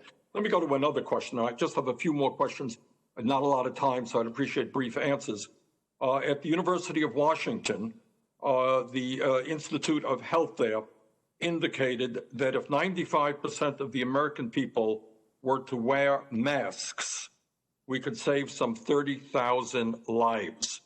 A number of countries, including South Korea, France, Turkey, and Austria, have provided low-cost or free masks to all of their people, something that I believe in. Would you support an effort to greatly increase the production of high-quality masks in this country and distribute them free of charge to every household in America? Dr. Yes. Fauci or anybody else wants to jump in on that? Yes, of course. I think masks are extremely important, and we keep hammering home. And I think what you just mentioned is as important. There's no doubt that wearing masks protects you and gets you to be protected. So it's people protecting each other. Anything that furthers the use of masks, whether it's giving out free masks or any other mechanism, I am thoroughly in favor of. and I just want to echo that, Senator. In my opening statement, I called on an environment that we have universal masks. I think it's fundamentally Good. the most important thing we can do. That's great. But when you refer to quote unquote universal masks, which I agree with you on, would you be supporting the increased production of high quality masks and basically distributing free of charge to every household in America? Because I think that's going to save tens of thousands of lives. Would you agree? So, Senator Sanders, this is Brett Giroir. Yes, sir, I agree that is very important because we need to support mask wearing. I would also point out that Dr. Cadillac, the ASPR, has contracted for hundreds of millions of cloth face coverings that could be distributed around the country, and those kinds of processes are being thought of. When I'm not in uniform, I wear them. They're white. They work very effective, and I think they're a great investment for the American people. Good, thank you. My very last question, it's an issue I've raised now for the last couple of months. All of us hope to God that a good, safe vaccine will be developed as soon as possible. But that vaccine may not mean anything to a low-income person who might not be able to afford it. I happen to believe that we should make these vaccines. And by the way, as you all know, federal government, our tax dollars, are going to the tune of billions of dollars into drug companies to help develop this vaccine. That's okay. But would you agree with me that after that kind of investment, we should make sure that every American, every person in this country can get a vaccine regardless of their income? Yes. Okay. Anybody else want to comment on that? Yes, Senator. Agreed. Yes, Senator. Yes, Senator. Well, good. Thank you all very much. Thank you, Senator Sanders. Senator Paul. Thank you. Fatal conceit is the concept that central planning with decision-making concentrated in a few hands can never fully grasp the millions of complex individual interactions occurring simultaneously in the marketplace. It is a fatal conceit to believe any one person or small group of people has the knowledge necessary to direct an economy or dictate public health behavior. I think government health experts during this pandemic need to show caution in their prognostications. It's important to realize that if society meekly submits to an expert and that expert is wrong, a great deal of harm may occur when we allow one man's policy or one group of small men and women to be foisted on an entire nation. Take, for example, government experts who continue to call for schools and daycare to stay closed, or that recommend restrictions that make it impossible for a school to function. For a time, there may not have been enough information about coronavirus in children, but now there is. There are examples from all across the United States and the world that show that young children rarely spread the virus. Let's start in Europe. 22 countries have reopened their schools and have seen no discernible increases in cases. These graphs behind me show no surge when schools open. The red line is where the schools opened. There is data from Austria, Belgium, Denmark, France, Germany, Netherlands. No spike when schools are opened. Contact tracing studies in China, Iceland, Britain, and the Netherlands failed to find a single case of child-to-adult infection. Here at home, child care for essential workers continued to be available in some states throughout the pandemic. Brown University researchers collected data on daycares that remained open during the pandemic. Over 25,000 kids in their study found that only 0.16% got COVID. And when you looked at the confirmed cases for staff, there was about 1% of more than 9,000 staff. The YMCA also has put forward statistics. 40,000 kids at 1,100 sites. There were no reports of coronavirus outbreaks or clusters. Dr. Joshua Sharfstein of Johns Hopkins writes, there is converging evidence that the coronavirus doesn't transmit among children like the flu, that it is a lower risk. Just yesterday, the American Academy of Pediatrics says we got to get kids back in school. We want them physically present in school. They even cite mounting evidence that children are less likely to contract the virus. Ultimately, this all comes down to the fatal conceit that central planners have enough knowledge somehow to tell a nation of 330 million people what they can and can't do. Perhaps our planners might think twice before they weigh in on every subject. Perhaps our government experts might hold their tongue before expressing the opinion whether we can play NFL football or Major League Baseball. Not in October. Perhaps our experts might think twice before telling the whole world that a COVID vaccine likely won't provide herd immunity. We don't know. Why weigh in with these opinions that we have no knowledge of? These are forecasts that may well be wrong. Perhaps our experts might consider the undue fear they are instilling in teachers who are now afraid to go back to work. No one knows the answers to these questions. We shouldn't presume that a group of experts somehow knows what's best for everyone. Hayek had it right. Only decentralized power and decision-making based on millions of individualized situations can arrive at what risks and behaviors each individual should choose. That's what America was founded on. Not a herd with a couple of people in Washington all telling us what to do and we like sheep blindly follow. This all begs the question, when are we going to tell the people the truth? That it's okay to take their kids back to school. Dr. Fauci, every day, virtually every day, we seem to hear from you things we can't do. But when you're asked, can we go back to school, I don't hear much certitude at all. I hear, well, maybe it depends. All of this body of evidence about schools around the world shows there's no surge. All of the evidence shows that it's rare. I mean, we've so politicized this and made it politically correct that the WHO releases that it's rare, and you have a scientist up there honestly giving her opinion. What happens to her? She's blackballed, and her report that she refers to is taken off the website. When you go to that scientist's speech and you try to click on the link, the WHO has now screened it from us because it said something that's not politically correct. That, guess what? It's rare for kids to transmit this. But I hear nothing of that coming from you. All I hear, Dr. Fauci, is we can't do this, we can't do that, we can't play baseball. Well, even that's not based on the science. I mean, flu season peaks in February. We don't know that COVID's going to be like the flu season. It might, but we don't know that. But we wouldn't ban school in October. You might close some schools when they get the flu. We need to not be so presumptuous that we know everything.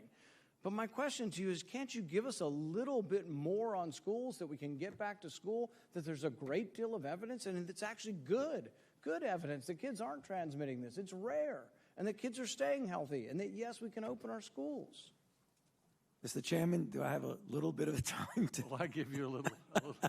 That was well over 5 minutes, but we'll. Thank you, Senator Go ahead and Paul. Please answer the question. Yeah, so very quickly, Senator Paul, I agree with a lot of what you say about, this idea about people having to put their opinions out without data. And sometimes you have to make extrapolations because you're in a position where you need to at least give some sort of recommendation. But if you were listening, and I think you were, to my opening statement and my response to one of the questions, I feel very strongly we need to do whatever we can to get the children back to school. So I think we are in lock agreement with that. The other thing that I'd like to clarify very briefly is that when things get in the press of what I supposedly said, I didn't say. I never said we can't play a certain sport. What happens is that people in the sport industry, they could either be people from Players Association, owners, people involved in the health of the players, ask me opinions regarding certain facts about the spread of the virus, what the dynamics are. I give it, and then it gets interpreted that I'm saying you can't play this sport or you can't play that sport. I agree with you. I am completely unqualified to tell you whether you can play a sport or not. The only thing that I can do is, to the best of my ability, give you the facts and the evidence associated with I know about this outbreak. Thank you. Thank you. We just need more optimism. There is good news out there. We're not getting it. Mr. Chairman, thank you very much for the hearing, and I want to thank our witnesses for their public service. Mr. Chairman, let me start with Dr. Hahn, then I'll move to Admiral Giroir. Dr. Hahn, I wanted to ask you about vaccines, and as your testimony indicates, and as we've been discussing over time, as researchers work to develop vaccines to protect against COVID-19, it's important that the final FDA-approved products have the full confidence of the American people. A vaccine doesn't help if people don't choose to, in fact, be vaccinated. So my first question is, given that we've seen very high rates of both vaccine refusal as well as skepticism, what role can the FDA play in the coming months to earn the public's trust that the COVID-19 vaccines are safe and effective? That's question number one, what role the FDA can play. And then the second question is, what steps can you take as FDA commissioner to bolster public confidence? Thank you, Senator, for that question. I couldn't agree more that public confidence in vaccines is so important.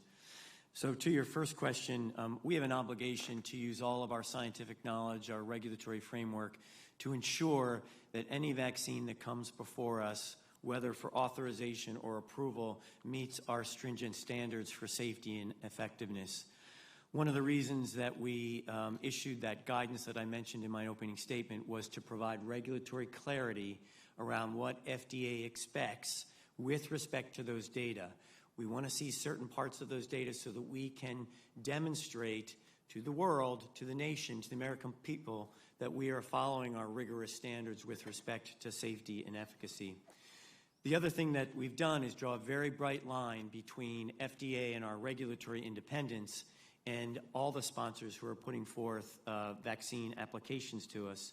And that includes Operation Warp Speed. So we are providing technical assistance to those sponsors, but we are not part of the decision-making process, and we will maintain our regulatory independence.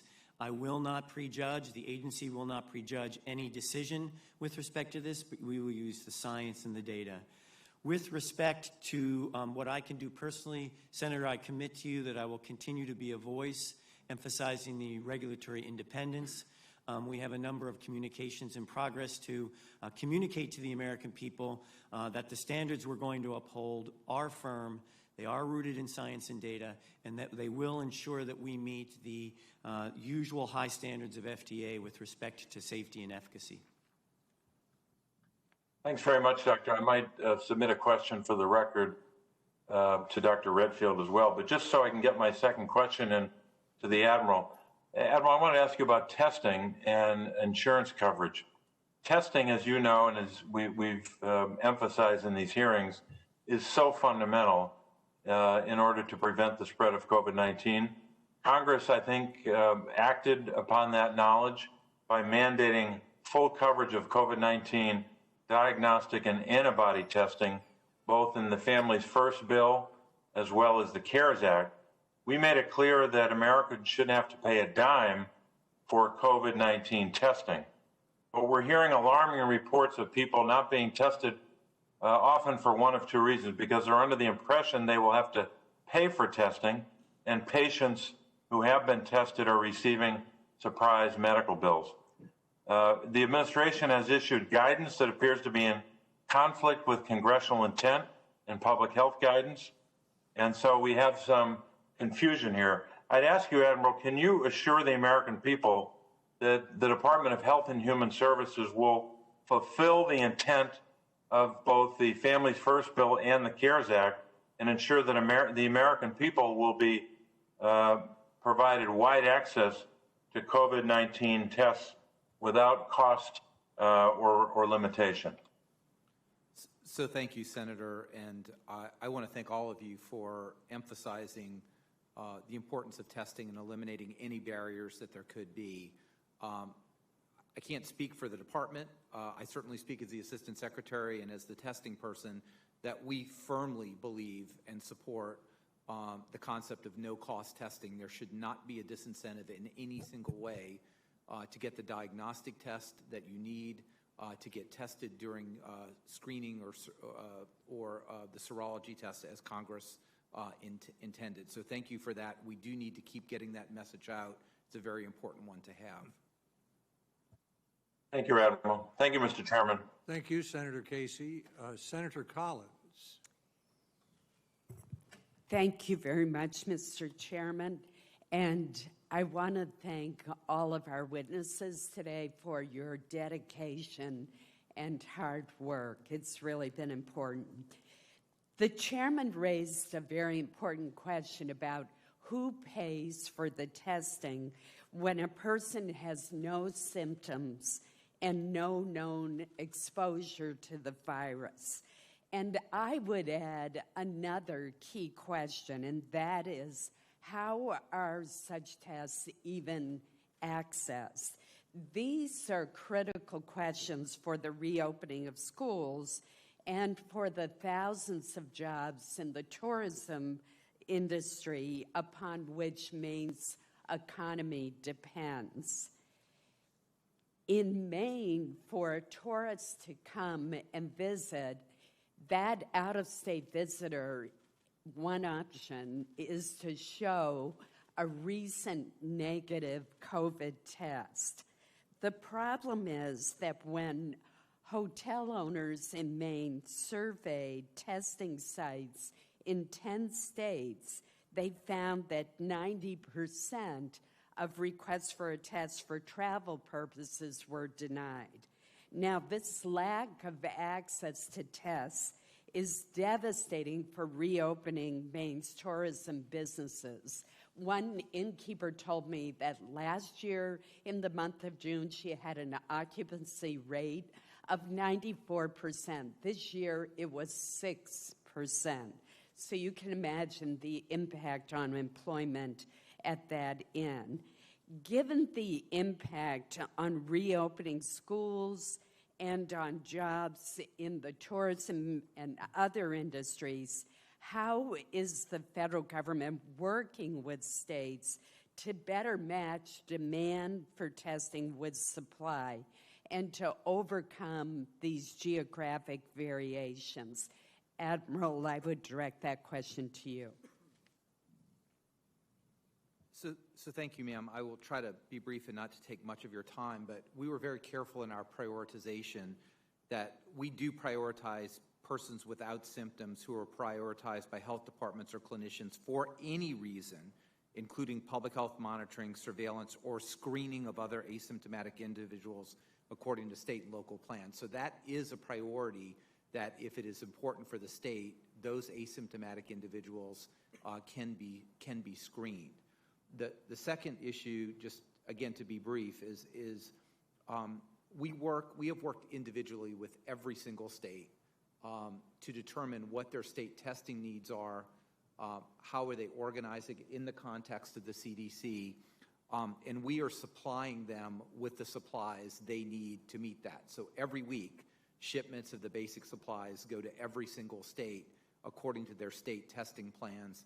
And we keep a little bit in reserve, right? Because when there's an outbreak somewhere that we need to surge, we do have that. So for example, the state testing goals for July are somewhere across the country, about 13.9 million tests is their first-line goals, and we will match those state by state.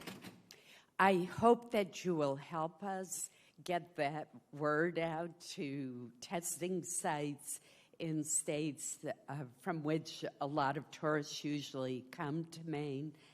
That would be very helpful to us. Dr. Fauci, let me turn to you.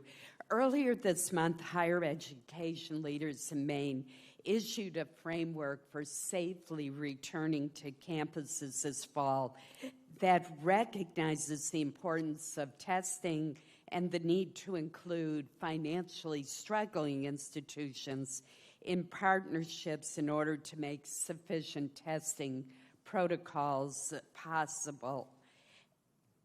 You last week spoke about the possibility of the development of pool testing strategies.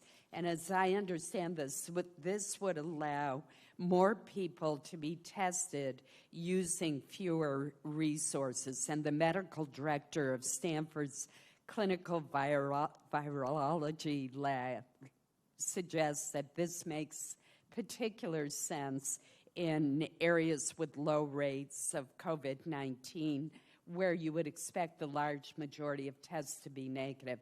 Could you expand on the possibility of expanding pool testing and tell us more about that? Yes, thank you for the question, Senator.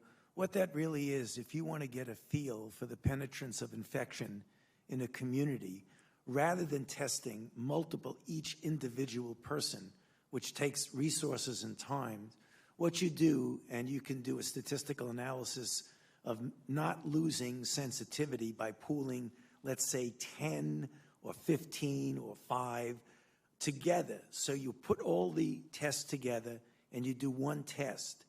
If that test is negative, then you know those 10 people are all negative.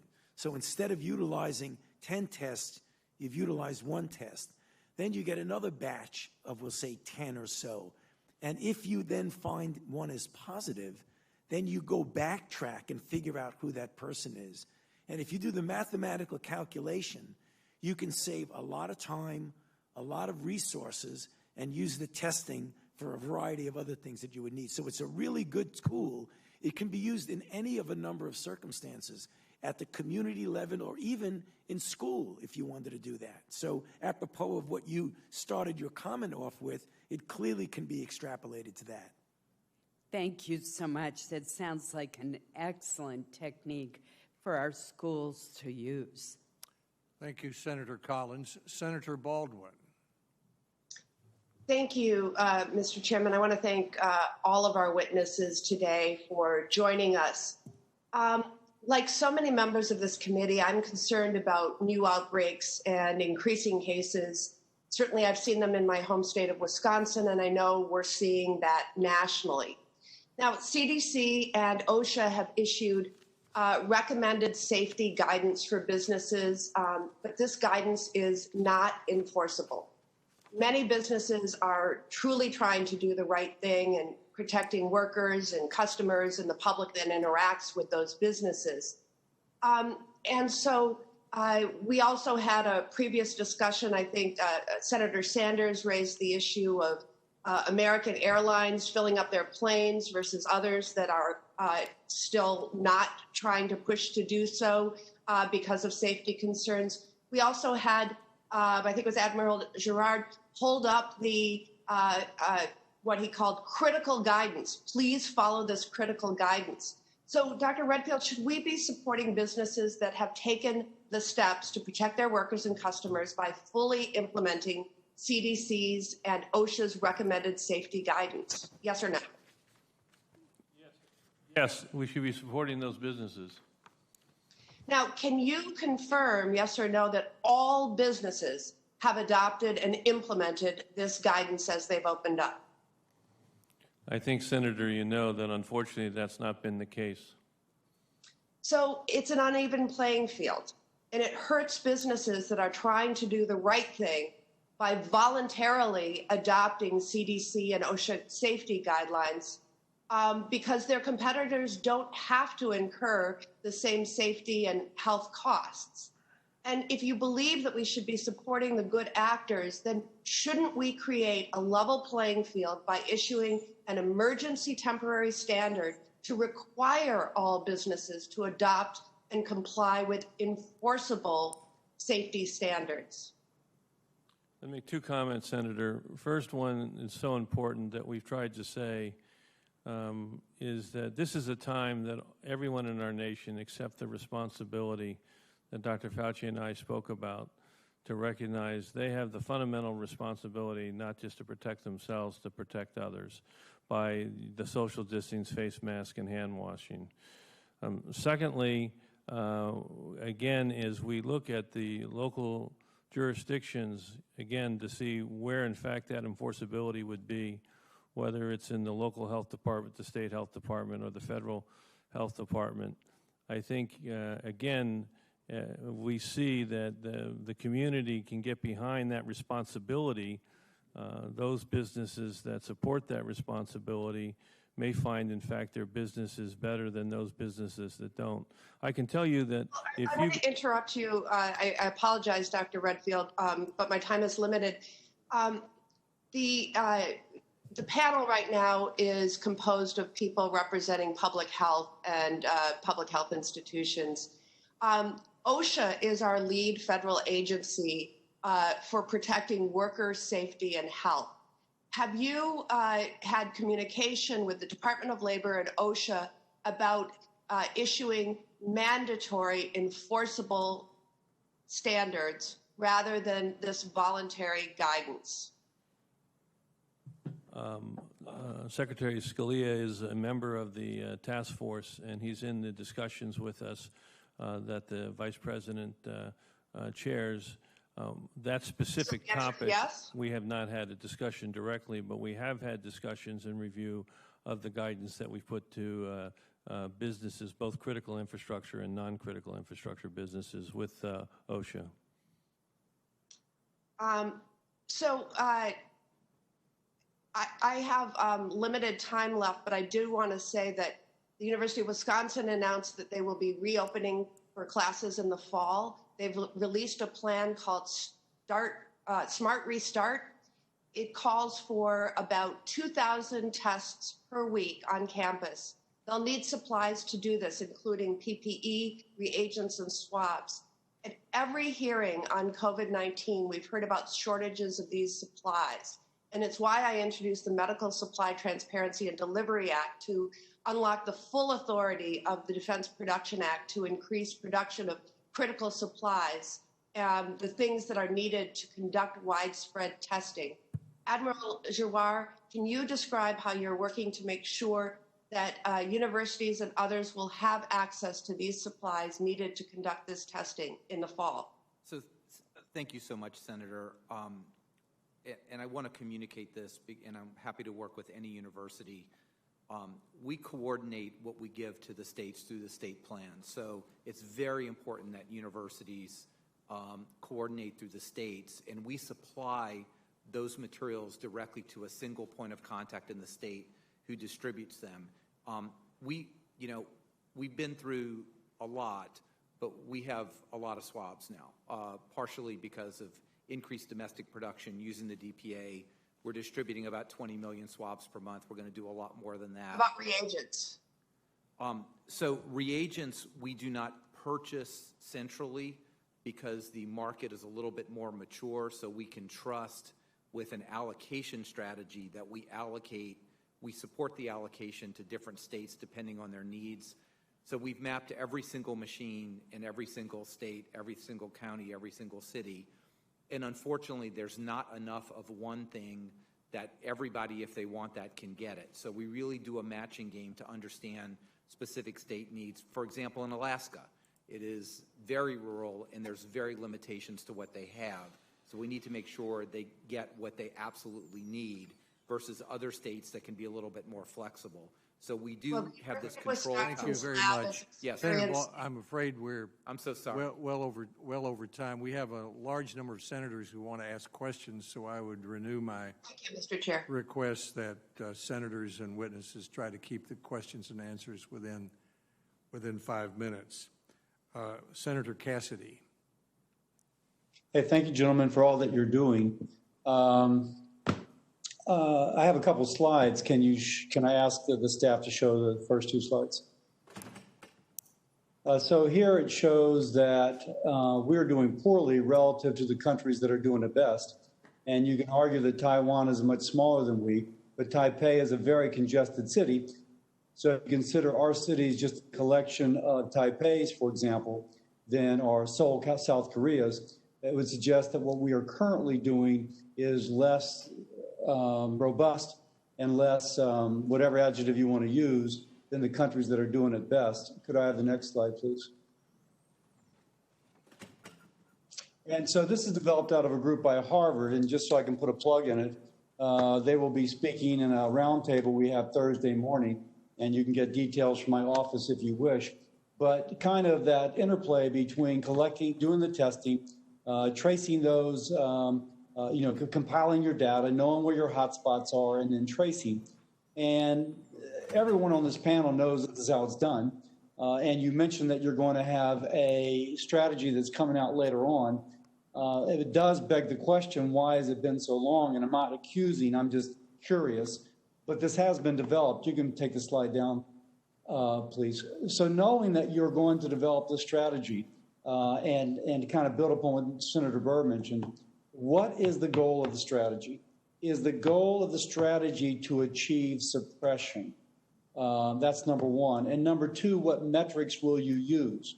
And knowing that CDC is the one who really gives guidance to state and local governments, I'm hoping, Dr. Redfield, since I'll direct this to you, that it won't be up for the states and locals to put this plan together, but it'll be the considerable intellectual firepower of the CDC that gives a pretty detailed, if you have this kind of community, this is what you do. If you have that kind of community, that is what you do, because that's the kind of role that CDC is expected to play. Dr. Redfield, any thoughts on this? Thank you very much, Senator. A very important question. First, on your first slide, just as a quick comment, and I'll try to be quick, I think it's really important because it does illustrate back to the comment that we tried to make of the importance of personal responsibility to really practice the social distancing. And that is a given, Dr. Redfield. I'm going to ask you just to go quickly because I have limited time. That's a given. But there has to be a testing aspect of this because people don't, you awaken people to their responsibility if they know they've been exposed. If they don't know they've been exposed, they tend to be more complacent. So please focus upon the testing data and tracking aspect of it. Yes, Senator. Initially, obviously, was early case identification, contact tracing, isolation. Obviously, testing and contact tracing without isolation has little value. The challenge has been when we learned in March that this virus is significantly asymptomatically transmissible, then therefore requiring alternative strategies. The strategy that we're evaluating now is more of a community-led testing strategy where you go into a broader community and you actually test a wide number of individuals as opposed to... But do you have, what metrics are you following, and is there a specific strategy that's going to be given to state and locals as how to implement this? That's very high level. What we need is granularity. That's my question. Yeah, we did the initial strategy, and as I said, we're currently evaluating this community test-led strategy in a number of communities now. The metrics are simple. It's the percent cases that are positive. We were doing well there for a while, you know. May I ask, again, sorry to interrupt, but of course, if you take the entire city of New Orleans or Shreveport, you're going to have some that are hotspots and some that are really fairly safe. And so I'm pointing to the granularity. You know, should it be a census tract? Should it be a hotspot, a building with multifamily housing, et cetera? I guess I'm just frustrated because when I speak to my state and locals, they're not getting that granularity from CDC. That seems to be where we get to where Seoul, South Korea is. and I've not yet heard that as kind of what we're doing. We're sharing right now at the county level the exact kinetics. We have about 130 counties in this country out of the more than 5,000, more than 3,000 are having trouble. And continuing to get that granularity, I think you've said it, Senator, it's critical. It's got to be a very local, focal response at the granular level. But Dr. Redfield, do we have that granularity? We've been at this for 3 months. We've got all these data systems. We know where the people live who are tested. We have a federated system, which you alluded to earlier. Is the plan coming out tonight, this afternoon, going to implement that granularity? I'm over time, but if you would allow, Mr. Chairman, for an answer, then I'll cease. I apologize for going over. Yeah, my comment would be that's where we're going with that granularity. We appreciate some of the changes in reporting to CDC in terms of testing that Congress recently did. We are now looking at the granular level. We don't disagree with the premise behind you. It's that granular response to control those mini outbreaks, which is going to be fundamental to get this under control. Thank you, Senator Cassidy. Senator Murphy. Thank you very much, Mr. Chairman. Mr. Chairman, if this were the policy of the United States of America, the recommendations and guidelines being given by our panelists today, we would likely not be in the situation we are with a virus back on the march, spreading at rapid rates throughout big parts of the country. The problem is our four panelists do not set the policy of the United States of America. The President of the United States does. And so while our panelists tell us about the importance of wearing masks, the President of the United States is retweeting articles, for example, entitled, "Mandatory masks aren't about safety, they're about social control." He retweets people that are criticizing how folks look when they wear masks. Though our panelists today are telling us about the effectiveness of social distancing, the President of the United States is holding rallies all across the country in which he deliberately prevents people from distancing. His staff rips signs off of chairs, encouraging people to separate from each other. The President's allies are out there on TV every day saying that wearing masks are dehumanizing. Somebody said the other day, a member of the House, that viruses do what viruses do. The only way you're going to get immunity is to get exposed. These are the President's allies trying to curry favor with him. And so we have these two parallel messaging operations. And I just think it's worth stipulating that everything we're hearing today is responsible. It's based on evidence. But the agencies represented here today have social media followings of about 5 million people. The President of the United States has a social media following of 82 million. And so you can understand why folks are confused out there.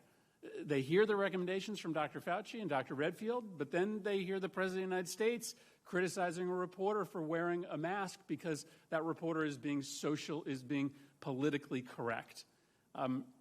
That's why we're in the position we're in today, where you see large numbers of people not complying with recommendations because they're hearing something very different from the chief executive, and they're watching him behave in a manner and encourage behavior that is directly contrary to what we're being told today. And it just probably requires saying that out loud at this hearing. Let me ask a few questions, Mr. Chairman, if I can, about global public health, because we haven't covered that here today. Dr. Fauci, this virus got here really quickly. And what we learned is that, while travel restrictions can help or give you time, they can't fully prevent a disease from arriving here. And so even if we do turn the corner in the United States in a meaningful way, so long as this virus exists in large quantities outside of the United States, we are still vulnerable. Is that right? That's correct, sir. And so, Dr. Redfield, what is your understanding of why the United States has not joined the global vaccine effort? Why are we not in something like CEPI, an organization that is working with other nations to try to coordinate not only the development of the vaccine, but also the distribution of the vaccine? Well, I think the U.S. has obviously developed an aggressive, comprehensive program, but Senator, it wouldn't preclude being part of these international organizations also, from my perspective. We have legislation pending right now before the Foreign Relations Committee that would put the United States into these global vaccine efforts. It just doesn't make a lot of sense to many of us on both sides of the aisle as to why the Trump administration has not joined. And finally, Admiral, just maybe help us understand what our relationship with the WHO is today, right around the time that the president declared that we were pulling out of the WHO. Not just that we were not going to fund it, but his announcement was actually we were going to sever our relationship with the WHO. You were confirmed to a seat on the executive board. And so have you been recalled from the WHO? Are you attending meetings? Are you participating? What are the details surrounding our withdrawal from the WHO, which, by the way, is maybe one of the most dangerous things, in my opinion, that the administration has done in the middle of a global pandemic? What's our status, and what's your status as a confirmed member of that board? So thank you, Senator, and I really do appreciate the confirmation. I was confirmed on May 7th, and I did attend the executive board on May 22nd. The executive board, it was virtual. It did participate and support our multilateral commitments. I have not been recalled. I have not been given any direction to recall myself in any way. There would be another executive board meeting probably in October. And I believe all of us on our public health standards still work with the WHO as a WHO partner. For example, we participated with the WHO on a global sickle cell meeting just 2 days ago. So we certainly work from the public health aspects, direction on the official, whether we're going to be a member or whether I'm not going to go to the executive board. I have not gotten that direction yet. Okay, thank you.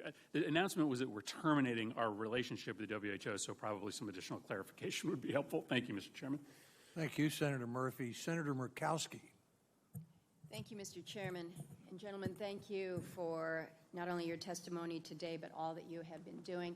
I think I've had conversations with each one of you about the Alaska-specific issues, most notably with regards to our seafood processing. This is the time of year where we typically welcome 1 million plus tourists, as well as many thousands that come up from the lower 48 and other places to help with our seafood processing. And it has been a very anxious time, I think, for all of us in Alaska as we see outsiders coming in. We have seen, obviously, elevated cases of confirmed COVID.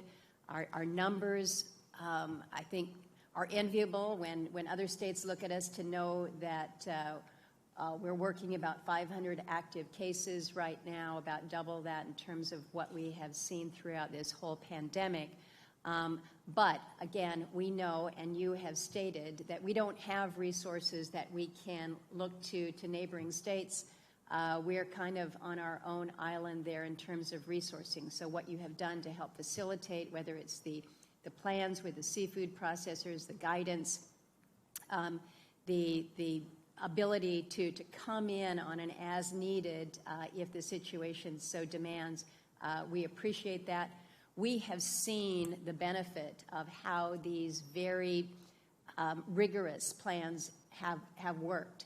An individual who comes up to work in a seafood processing facility is tested before they come to the state.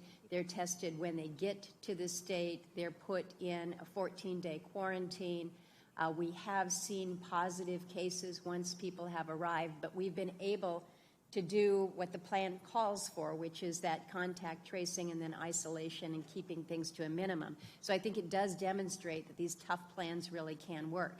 They are expensive, though. If you are bringing in several hundred or perhaps 1,000 workers and you have to put them up in a hotel for 14 days with pay, when you have to provide for the health protocols, this is costly. I would ask for your input, and probably a question for the record, just in terms of which agencies can best help facilitate these seafood processors with not only implementation of the specific guidance, but how we can be dealing with the costs. We do receive some benefit from the discretionary funds provided to the states. But I think we would all recognize, like the meat packing facilities, our seafood processors are an important and a critical industry, not only to Alaska but to the country. So we want to work to address that. I do want to speak very quickly, though, to the public health infrastructure. I'm told that in Alaska, as we are doing our contact tracing, it is still a paper copy Excel spreadsheet faxed to the epidemiology labs. This is how we're doing our tracing. I thought, well, maybe that's just Alaska, and I'm told by Dr. Zink, who you have all had conversations with, that, well, this is actually going on in California as well. That, to me, is not a contact tracing system that works and is sufficient. So I want to ask about not only your view of the sufficiency of contact tracing, and Dr. Redfield, but then, Dr. Fauci, I want to ask you about the concern that we have with certain parts of the country where you have public mistrust of vaccines in general. My fear is that we may get to the place where we will get to that place where we have that successful vaccine, but we still have the concern from many and a mistrust, and whether it's vaccine hesitation or vaccine confidence, I don't know what the buzzword is, but I'm worried that we don't have a plan for how to deal with that. So first contact tracing and then the vaccine. Thank you very much, Senator. I think it's really important just to highlight what you said about the current state of data systems for public health in the United States, that they really are in need of aggressive modernization. And again, thank Congress for the funding there. But it is a substantial investment that needs to take place. There are a number of counties that are still doing this pen and pencil, as you commented, and we need to have a comprehensive, integrated public health data system that's not only able to do something that's in real time, but actually can be predictive. And it would be one of the great, I think, investments of our time to make that happen once and for all. And that's really fundamental to be able to operationalize contact tracing, et cetera. And contact tracing in this case, and I'll be very quick, really doesn't have any value unless you can do it in real time. It doesn't help like I just did with the airlines where we had people that were flying infected from Afghanistan and we didn't get the information until day 14, day 15, day 16. It's irrelevant. So again, we love the partnership to get an integrated public health data system, not just for CDC, but for all of our jurisdictions across the nation into one timely integrated system. Senator, thank you for the question about If you could be succinct, we're well over time. We'll be quick. We have a community engagement program that is embedded within the sites where the vaccine trials will be done, because we're thoroughly aware of what you're concerned about, and it is a reality, a lack of trust of authority, a lack of trust in government, and a concern about vaccines in general. We need to engage the community by boots on the ground and getting community, particularly those populations that have not always been treated fairly by the government, minority populations, African Americans, Latinx, and Native Americans. And we have a program that's already operable right now to do that. Thank you. Thank you, Senator Murkowski. Senator Warren. Thank you very much, Mr. Chairman. Dr. Fauci, you came before the HELP Committee 7 weeks ago to discuss the country's response to the COVID-19. And at the time, you told me that the U.S. did not, quote, by any means have total control over this outbreak. But you also told me that we were, quote, going in the right direction.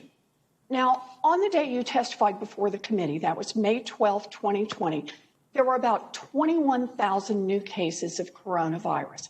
Yesterday, there were about 40,000 new cases of coronavirus. Dr. Fauci, do these numbers show that the country is still moving, quote, in the right direction and that the coronavirus pandemic is under control? Well, I think the numbers speak for themselves. Although we do have a number of parts of the country that are doing well, I'm very concerned about what's going on right now, particularly in the 4 states that are accounting for about 50% of the new infections, but the other vulnerable states. So I'd have to say the numbers speak for themselves. I'm very concerned, and I'm not satisfied with what's going on because we're going in the wrong direction if you look at the curves of the new cases. So we've really got to do something about that, and we need to do it quickly.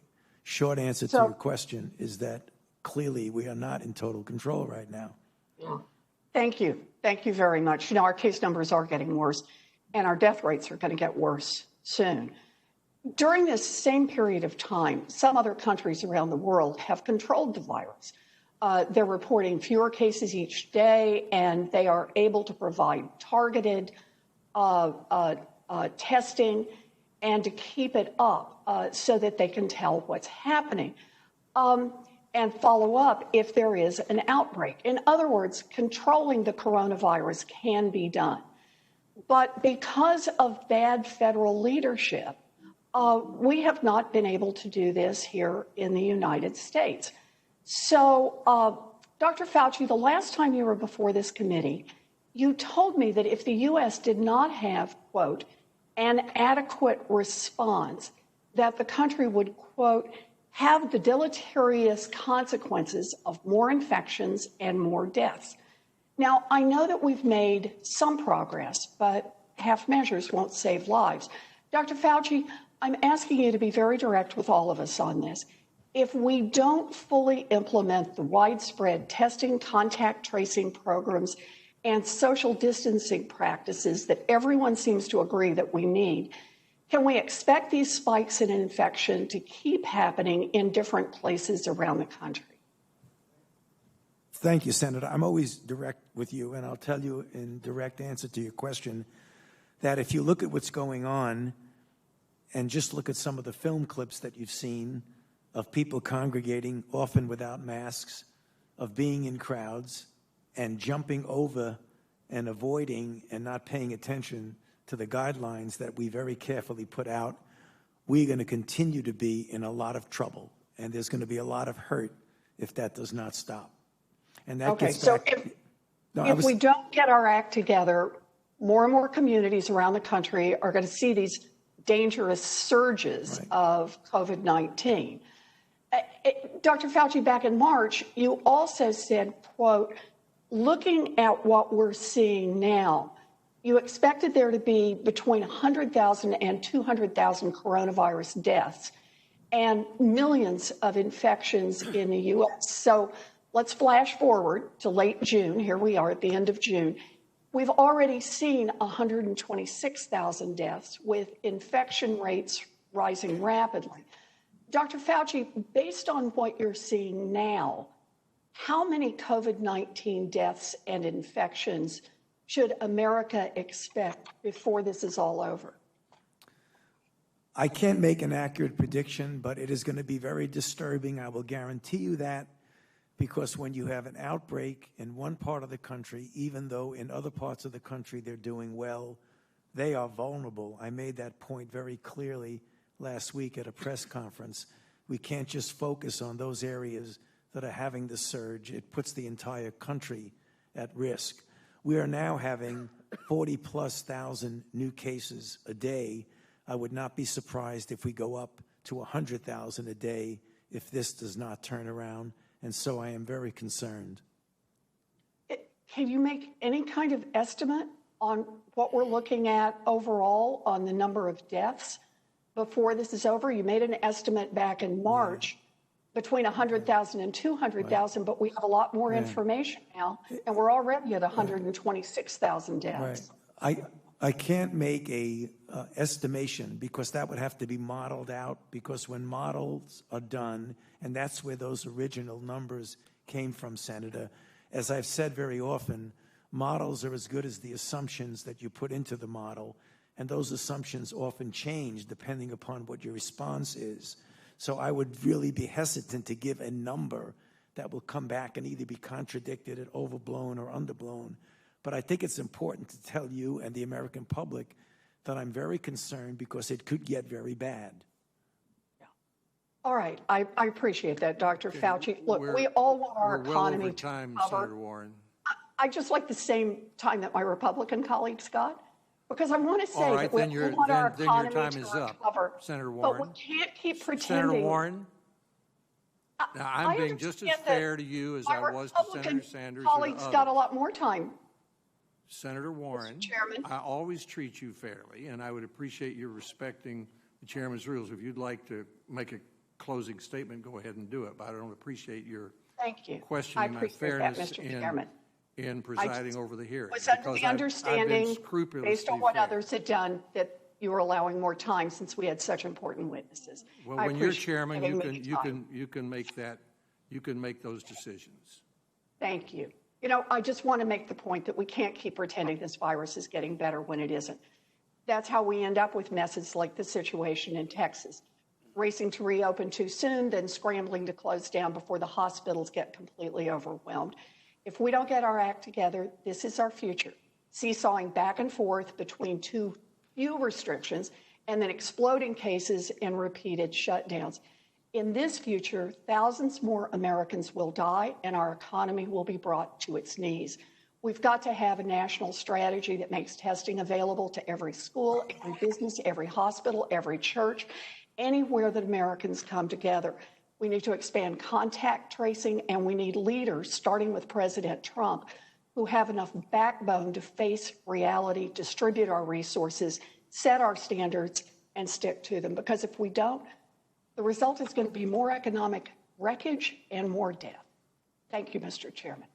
Thank you, Senator Warren. What I've tried to do in this hearing is to ask senators to stay within 5 minutes and the answers within 5 minutes. And if the answers go beyond that, I've tried to be respectful of that. But I would ask senators not to ask their questions until well past 5 minutes and then expect to make a speech at the end. Senator Scott. Thank you, Mr. Chairman, and I will certainly respect your time limits. I think we all should do that. And frankly, as we were asking Dr. Fauci for an estimate of how many lives may be lost, I recall the first estimates were between 1 and 2.4 million lives. So I'm certainly glad that we are not there. And perhaps one of the reasons why we should be thankful for where we are now and force ourselves to have a serious conversation about continuing to flatten the curve is because the all hands on deck approach is effective. We just need as much cooperation from as many people as conceivably possible in every state around the country in order for us to see these numbers continue to make a dive in the right direction as opposed to spike in the wrong direction. And I think about the Operations Warp Speed along with the crucial support from BARDA and other federal agencies, public-private partnerships, and accelerating groundbreaking technologies that could eradicate COVID-19 and revolutionize, frankly, the vaccine development landscape. Because of these efforts by industry, academia, and government working in concert, we could see a viable candidate or candidates in a matter of months for a vaccine. And because of a growing number of large-scale manufacturing agreements with companies like Moderna, Pfizer, and J&J producing hundreds of millions of doses at risk, which means in advance, we are already working to address issues of access, and this is critical, especially for our most distressed communities. That said, effective development and widespread access, while essential, are only part of the equation. If and when, and I feel optimistic that it's when and not if, we get a viable vaccine, we need to encourage folks to choose to get vaccinated. I was really concerned when I saw a recent AP survey that showed that only 49% of American adults plan to get vaccinated once the COVID-19 vaccine came to market. A full 20% said that they did not plan to get vaccinated, and 1/3 of Americans were not sure. Given the public's recent and vital focus on health disparities, it's worth noting that among certain groups, these figures are even more alarming. Just 25% of Black Americans, 37% of Hispanic Americans plan to get vaccinated against the coronavirus. My question to the full panel, what steps can we take at every level of government and in the private sector with healthcare providers to ensure a proactive education campaign and outreach strategy on the importance of getting vaccinated, both for COVID-19 and, frankly, even more broadly? I'll take a shot at it first, Senator. As I mentioned in response to another question, that we have a community engagement program that actually operates out of Operation Warp Speed, the vaccine development program component of that.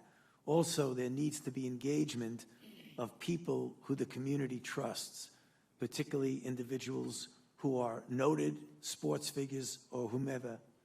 When we were involved and continue to be involved in community engagement with HIV, we used people in the community, boots on the ground, to go out who looked and lived and are like the people they're trying to engage. It's very critical because I share with you the concern that we get to the hoop and we get through it of getting a safe and effective vaccine, only to find that a substantial proportion of the population do not want to get vaccinated. Of particular concern is it's that proportion of the population that generally are the most vulnerable in the sense of the minority communities, African Americans, Latinx, Native Americans, who in fact, because of underlying conditions, make it more likely that if they do get infected, they would have a poor outcome. So it's extremely important to engage them at the local level. Thank you. Well, thank you very much for your answer, Dr. Fauci. Let me just close with my 40 seconds that I have left, respecting the time, and I hope that we continue to do so. The pandemic has triggered a drop of 60 to 80% of immunization rates among children. And even now that states are reopening, we're not seeing the rebound in these rates that are necessary. This creates a real risk of secondary infections and disease outbreaks that are not on the general public's radar as we reckon with the chief crisis at hand. So I think it's incredibly important that we follow your strategy, Dr. Fauci, as it relates to engaging community leaders and perhaps people with notoriety to challenge us to get involved in taking the vaccines. Thank you, Mr. Chairman. I apologize for being 4 seconds over my time. Thank you, Senator Scott, for respecting the time. We have 8 senators remaining who have questions, and we should have time for all of them to have a chance to ask their questions. Senator Kane. Thank you, Mr. Chair, and thank you to the witnesses. Dr. Fauci, I saw an interview with you last week where you talked about a concern that there's too sizable a percentage of our population that sort of doesn't like science and scientists and advice from scientists. And I hear real emotion in your voice as you express concern about people gathering in large groups and without masks. And I gather that's the kind of anti-science concern that you were worrying about when you had that interview last week. Yeah, that is part of it, Senator, yes, because a disregard of recommendations that come from authorities only because it's a recommendation. I think the attitude of pushing back from authority and pushing back on scientific data is very concerning. We're in the middle of a catastrophic outbreak, and we really do need to be guided by scientific principles. And this could cause problems down the road if we get to a vaccine, but people don't want to get the vaccine. So we all have to message this pretty strongly. Dr. Redfield, I want to thank you. I was going to ask you a question today that I've been asking over and over again. Why does the CDC's guidance for institutions of higher education not even mention the word testing? But as soon as your testimony was done this morning, the CDC website changed. And there are now guidelines for the institutes of higher education with fairly extensive recommendations and guidance, not mandates about testing. I didn't have a chance to read them, but I saw them popped up on the CDC website, and I wanted to thank you for that. Your testimony, Dr. Redfield, today, and some of the written testimony talks about the fact that the public health system relies on timely and accurate data systems, but that we've underinvested in them. And the crisis has, quote, highlighted the need to continue efforts to modernize the public health systems. Last year, I introduced a bill called the Saving Lives Through Better Data Act. It was with Senator Isaacson and Senator King. And colleagues were helpful in this. We were able to get $50 million in December in the appropriations deal, and then another $500 million in the CARES Act. But I would urge my colleagues to do even more because the request from our public health communities is significantly more sizable. I hope we might be able to get that into a next COVID package. Dr. Fauci, this is a challenging question, challenging how to figure it out. The CDC last week said that a new group that we have to consider at risk is pregnant women and lactating women. The NIAID's remdesivir testing and vaccine testing often doesn't include pregnant women, I think for some safety reasons. But we would want to make sure that pregnant and lactating women have access to treatments and access to vaccines. So how will we be trying to do research and testing so that the women can safely access these treatments or vaccines? That is a great question. It applies also to children. So what we're doing with the vaccine is you do a phase 1 trial in normal, healthy adults, not pregnant, not children, and you show initial safety. Then when you move into this phase 2 and 3 studies, if you get even the slightest glimpse of efficacy and safety in that population, you go back and do a phase 1 in pregnant and lactating women as well as in children. And if that is safe there, you bridge the data so that you could use the efficacy data that you already started to apply back to pregnant women. I see. That's how you do it. Let me ask you this. At this point, is the nation's goal with respect to coronavirus to mitigate it or suppress it? You know, vaccines right now, you're talking about vaccines, sir? No, I'm just talking about what is our goal? Are we trying to mitigate or are we trying to suppress? You know, it depends on where you are. There's containment and mitigation. So if you have a level of virus that's low enough that you can adequately contain by the standard way of identification, isolation, contact tracing, particularly if you make sure you link the identification with isolation, because if you just do contact tracing without isolation, it's not going to work. When you get into a situation... If I could, Dr. Fauci, because I don't want to go over time, I want to say just one thing about testing real quick. Admiral Girard, when you were here last, you said we would have capacity to do 40 to 50 million tests a month in September. That's about 1.3 to 1.7 million a day. On May 12th, we had done about 310,000. Yesterday, we did 560,000. Are we going to get to 1.3 to 1.7 million tests a day by September? So thank you for asking that. We will absolutely have the capacity to do that. It's depending on the need. And again, as you might expect, a few weeks ago, the need for testing was much less than it is now. We had a good system that it was actually very good that we were able to identify an increase in positivity very early. But obviously, with the outbreaks we're having now, we need to massively surge testing in those areas. We will have that capability across the board. And yeah, we'll have that. And that's assuming no pooling. When we start pooling these together, 3, 4 tests, then you do the math. So I'm never going to be happy until we have more tests that we never have to say the word test again, but we're going to be in reasonably good shape given those parameters. Thanks, Mr. Chair. Thank you, Senator Kane. Senator Romney. Thank you, Mr. Chairman, and thank you to each of the panelists for the sacrifice and the effort that you've been making over these past several years, or past several months, as well as years.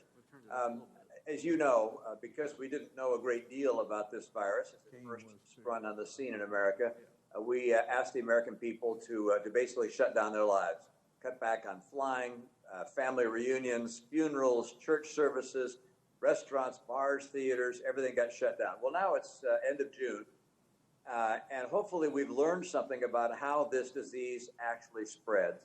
And the American people need to go back out. They're going to go back out, and they are going back out. We saw, for instance, at the Lake of the Ozarks, all these people, and we said, oh, my goodness, this is going to be a major problem. But my impression was, because people were outside, or who knows what other reason, it wasn't a major problem. So my question is this. Where is the risk greatest? How is it that it's spreading? Is it spreading indoors? Is it spreading more in restaurants and bars? Is it okay to be outdoors and perhaps not socially distanced? Are family reunions okay? Can you give us some guidance based on what hopefully we know as to where the risks are greatest. I know you keep saying social distance and mask, but, people are getting in airplanes, they're going to restaurants. Where is the risk greatest, and where are we relatively safe? Can you help us through that? Family reunions. Can we get together with family reunions outdoors? Is it safer outdoors than indoors? Give us some guidance. Can you do that to Dr. Fauci and Dr. Redfield? Thank you, Senator. I think first and foremost, the most important thing in that assessment is knowing at the granular level what the kinetics of transmission are in that community.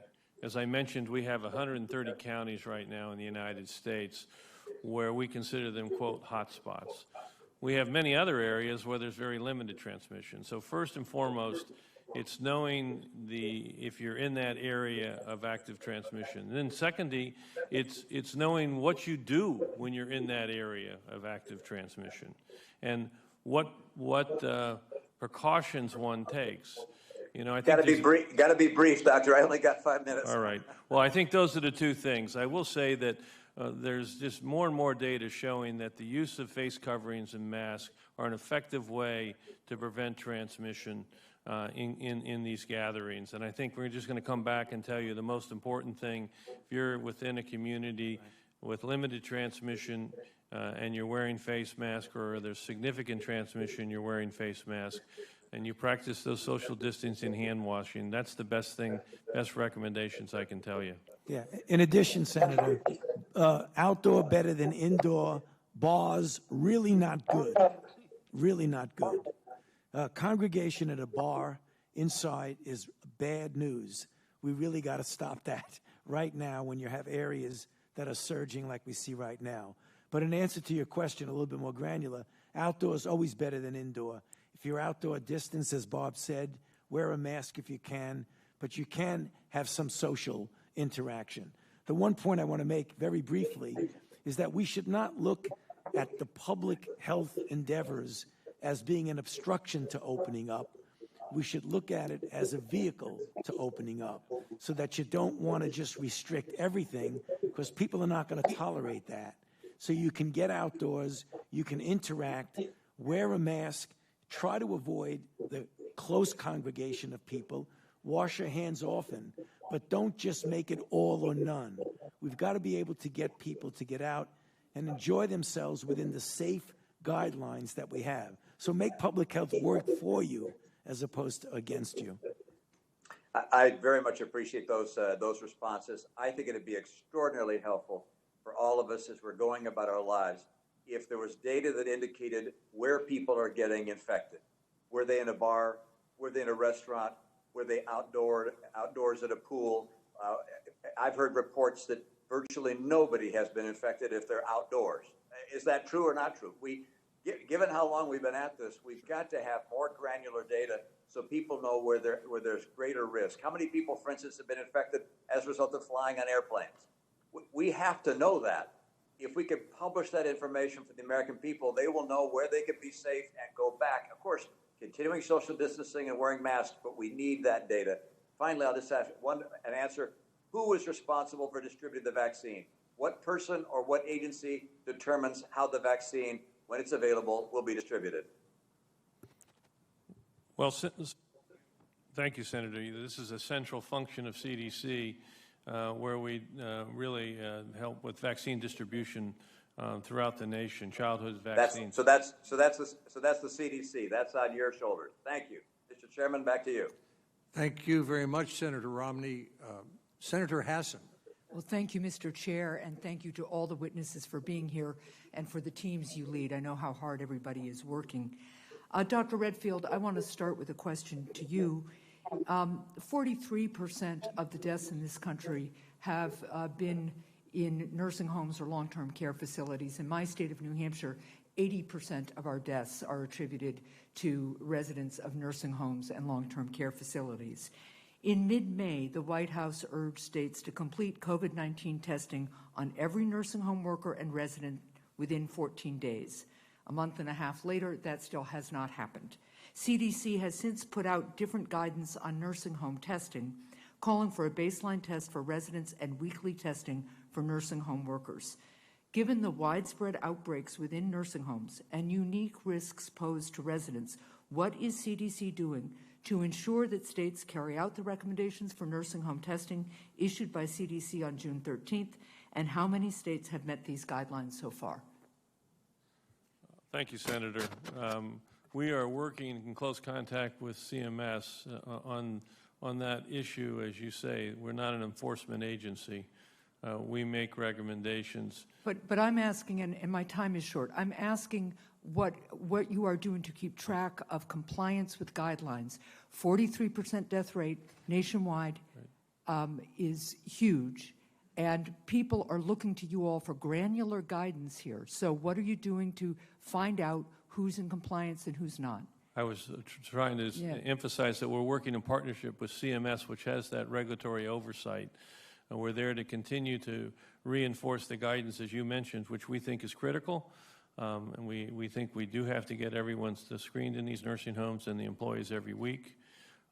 Unfortunately, we still think that we need to keep visitors isolated from the homes right now, particularly in areas with high jurisdictions.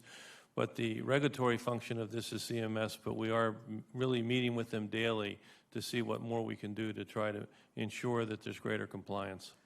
I thank you for that. People are looking to the CDC for not only very clear and granular guidelines, and you've heard that all throughout the questioning, but particularly with nursing homes and long-term care facilities, there's a lot more work to be done, and we are still hearing that they're not getting usable personal protective equipment all the time either.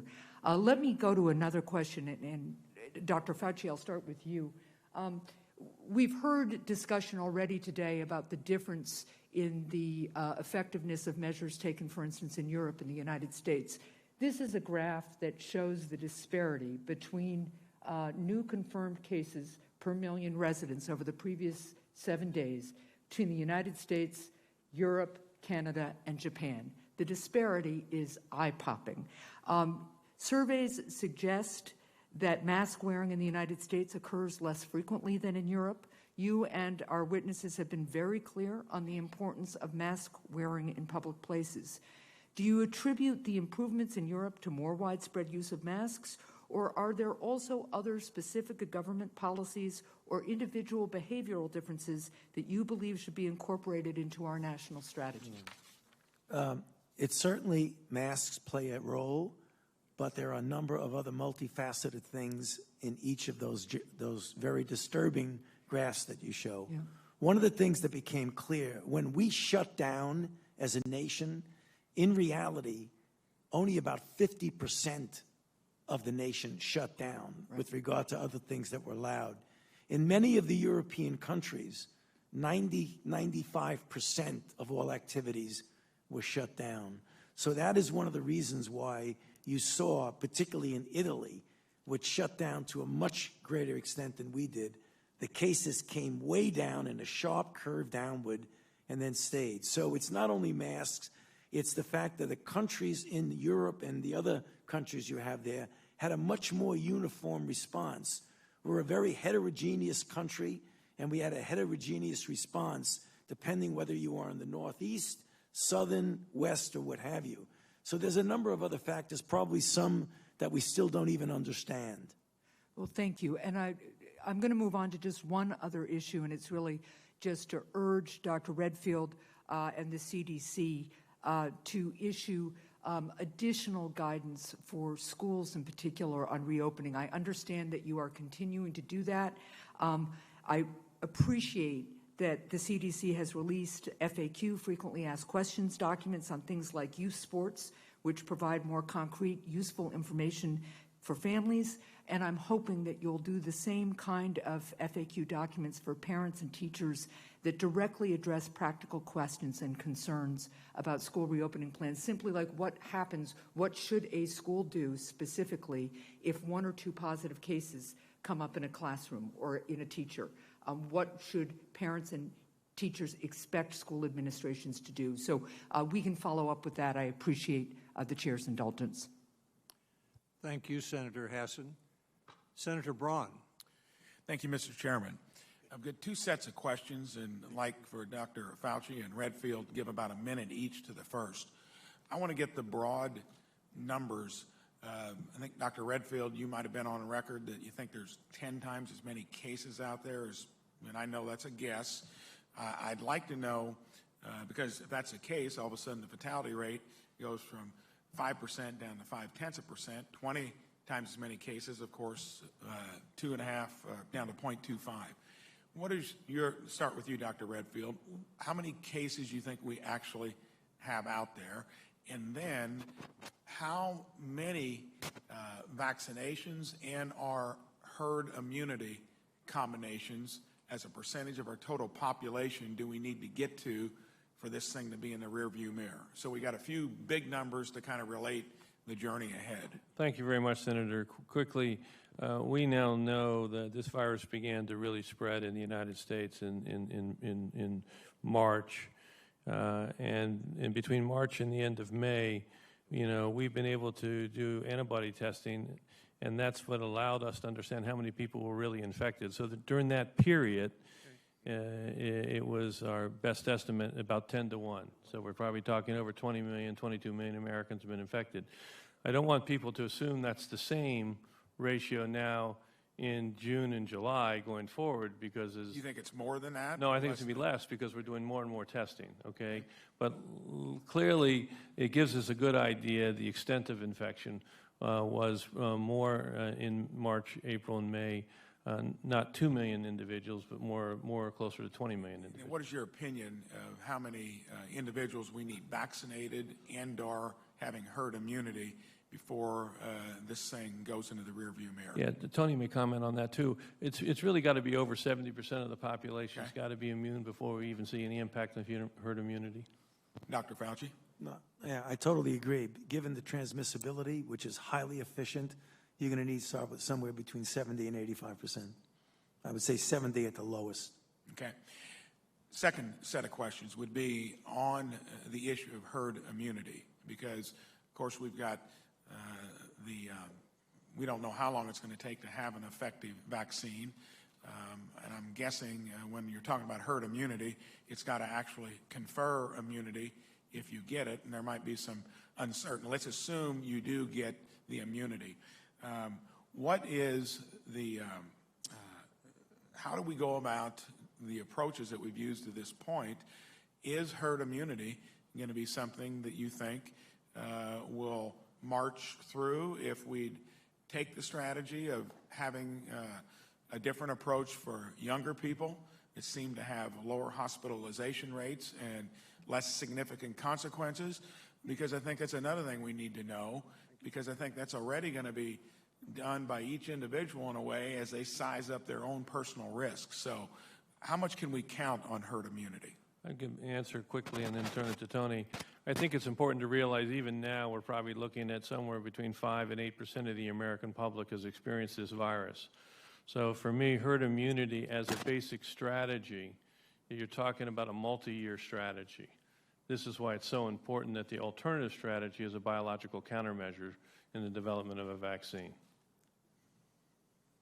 One of the issues that might be complicating, I don't think it's going to be something that is going to be any kind of a showstopper, but we've got to realize, and as Senator Paul said, we have to be humble and know there's a lot we don't know. And what we don't know is what the durability is. In other words, so if you wind up getting herd immunity to 75, 80%, what we need to learn, and only time will teach us this, is how long this immunity lasts. Is it a year, 2, 3, 4, or is it even less? Is it months? We don't know. When we find out, then that will inform us as to whether or not, if you get a vaccine, how often you need to boost it. So we have to realize we don't really know the answer to your question in any definitive way. At least that gives us some clarity, some parameters to live within.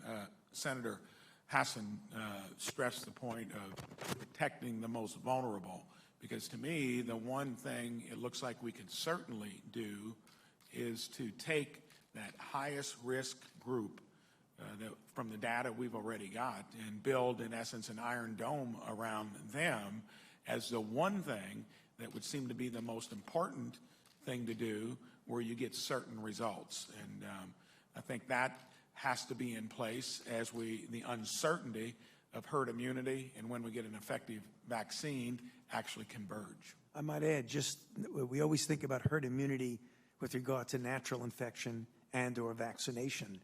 But when you want to talk about protecting the vulnerable, we want to see if some of the other programs that are more prophylactic treatment programs, like passive transfer of plasma or monoclonal antibodies or hyperimmune globulin, those are some of the things that you can do to protect the vulnerable until we do get an effective vaccine. Thank you. Thank you, Senator Braun. Senator Smith. Thank you, Chair Alexander, Ranking Member Murray. It's good to see all of you today, and thank you again to our panelists. So we need robust surveillance and occupational testing if we are going to safely reopen our economy and our schools, our nursing homes, and our group homes to make sure that they're not a conduit for infection. And we're seeing this. A good example of this is in New York State, where employees in nursing homes are required to get a COVID-19 test twice a week. So here's the problem if you're a worker. Who pays for that test? Is it my employer? Is it my private insurance, if I have insurance? Or do I have to pay for it out of my pocket? So I'm thinking about that low-wage worker working in childcare or food processing, or maybe as a security worker or a janitor. And the average cost of a test is somewhere in the neighborhood of $75 to $150, though there are reports of people being charged over $6,000 to be tested, assuming you can find a test. So this is my first question. Last week, federal agencies posted guidance on this question, and the guidance said that health plans are not required to cover the full costs of tests for surveillance or occupational reasons. And the federal testing plan, which talks about the value of surveillance testing and occupational testing, is silent on this. So let me ask you, Dr. Fauci, do you agree that we are going to be better able to contain the spread of COVID-19 and save lives if we have surveillance testing? No doubt surveillance testing is going to be a very important part of the program to understand not only the current penetrance of the virus in society, but where it's going. Short answer to your question is it's going to be very important in our public health measure. And would not also the price of these tests or the ability to pay for these tests be a pretty significant barrier to having that surveillance happen? I think common sense tells you that. If people cannot pay for it, they're not going to do it. And that's one of the reasons why we got to figure out how we can do it without having the stress of people who can't afford it to be part of that process. And of course, the worry, of course, is that this ability to pay for these surveillance tests, for this kind of surveillance testing, that could really tend to exacerbate underlying inequities, since a lot of frontline workers and essential workers who don't have the privilege of working from home are much more likely to be Black and brown and indigenous people, people of color. Isn't that right? As in all cases that people who are economically not able to engage in some of the things that benefit others, they always, in general, get a short end of the stick on that, and that's what we have to be concerned about. Right, right. Well, colleagues, I think this is a really important place where we have the potential to work together to make sure that as we expand surveillance testing and occupational testing, as we look at our schools, our higher institutions of higher education coming back, that we have the ability to do this, and that the ability to pay for that test isn't a barrier. So I appreciate, Chair Alexander, you mentioned this at the beginning. Others of my colleagues have mentioned this, and I think this is a place where we could work together in a constructive way. I want to ask a question specifically related to vaccines, because there's been a lot of discussion about this, a lot of discussion about how we can make sure that people trust these vaccines, that they are safe, that they work, and that the long-term consequences, potential negative side effects, we understand those. So let me just ask, maybe I'll ask you again, Dr. Fauci, how do we trust a vaccine that has only had a short number of months potentially being tested in the human body? There are a couple of ways to overcome that. First is that you have a large number of people in the trial. The trials that we're talking about now, we're going to have 30,000 people in the trial, and maybe even more in some of them. You can get a considerable amount of safety data, but then there's a process, after a vaccine maybe would show efficacy to do further studies following licensure availability. I'll let Dr. Hahn maybe comment on that more, because that becomes something very much involved with the FDA's authority in making sure we do have safe vaccines. So, Steve? Let me just, if I could maybe put a finer point on this question for you, Dr. Hahn. I mean, what if a manufacturer were to say that they could get a vaccine to market in January, but only if they were released from liability? What's the FDA policy on that? How would you resolve that question? Thank you, Senator. So we would not get into the issue of liability for an individual sponsor. And what we would do, and that's why we released the guidance this morning, is we would ensure that our normal regulatory approach and our standards for safety and efficacy are met. So while we're all really you would not release a manufacturer from liability. That's not an FDA authority that we would use. And how do you guard against Senator the Smith, possibility? We're running a little late. Go ahead with your question, but let's. This should be, hopefully this will be an easy one. I mean, what I'm worried about is that there's some sort of October surprise and that there is a pressure put on the decision makers here to announce a vaccine in October of 2020. Dr. Hahn, can you just tell us how we can have transparency so that people can trust that that isn't happening? Senator Smith, a very good question and really important, and leads to the issue of public confidence. It's why we released our guidance today. We want to be clear about what the standards and the data that we'll need to make a decision and what factors go into those decisions. I want the American people to hear me when I say we will use the science and data from those trials, and we will ensure that our high levels of standards for safety and efficacy are met. Thank you, Senator Smith. Senator Loeffler.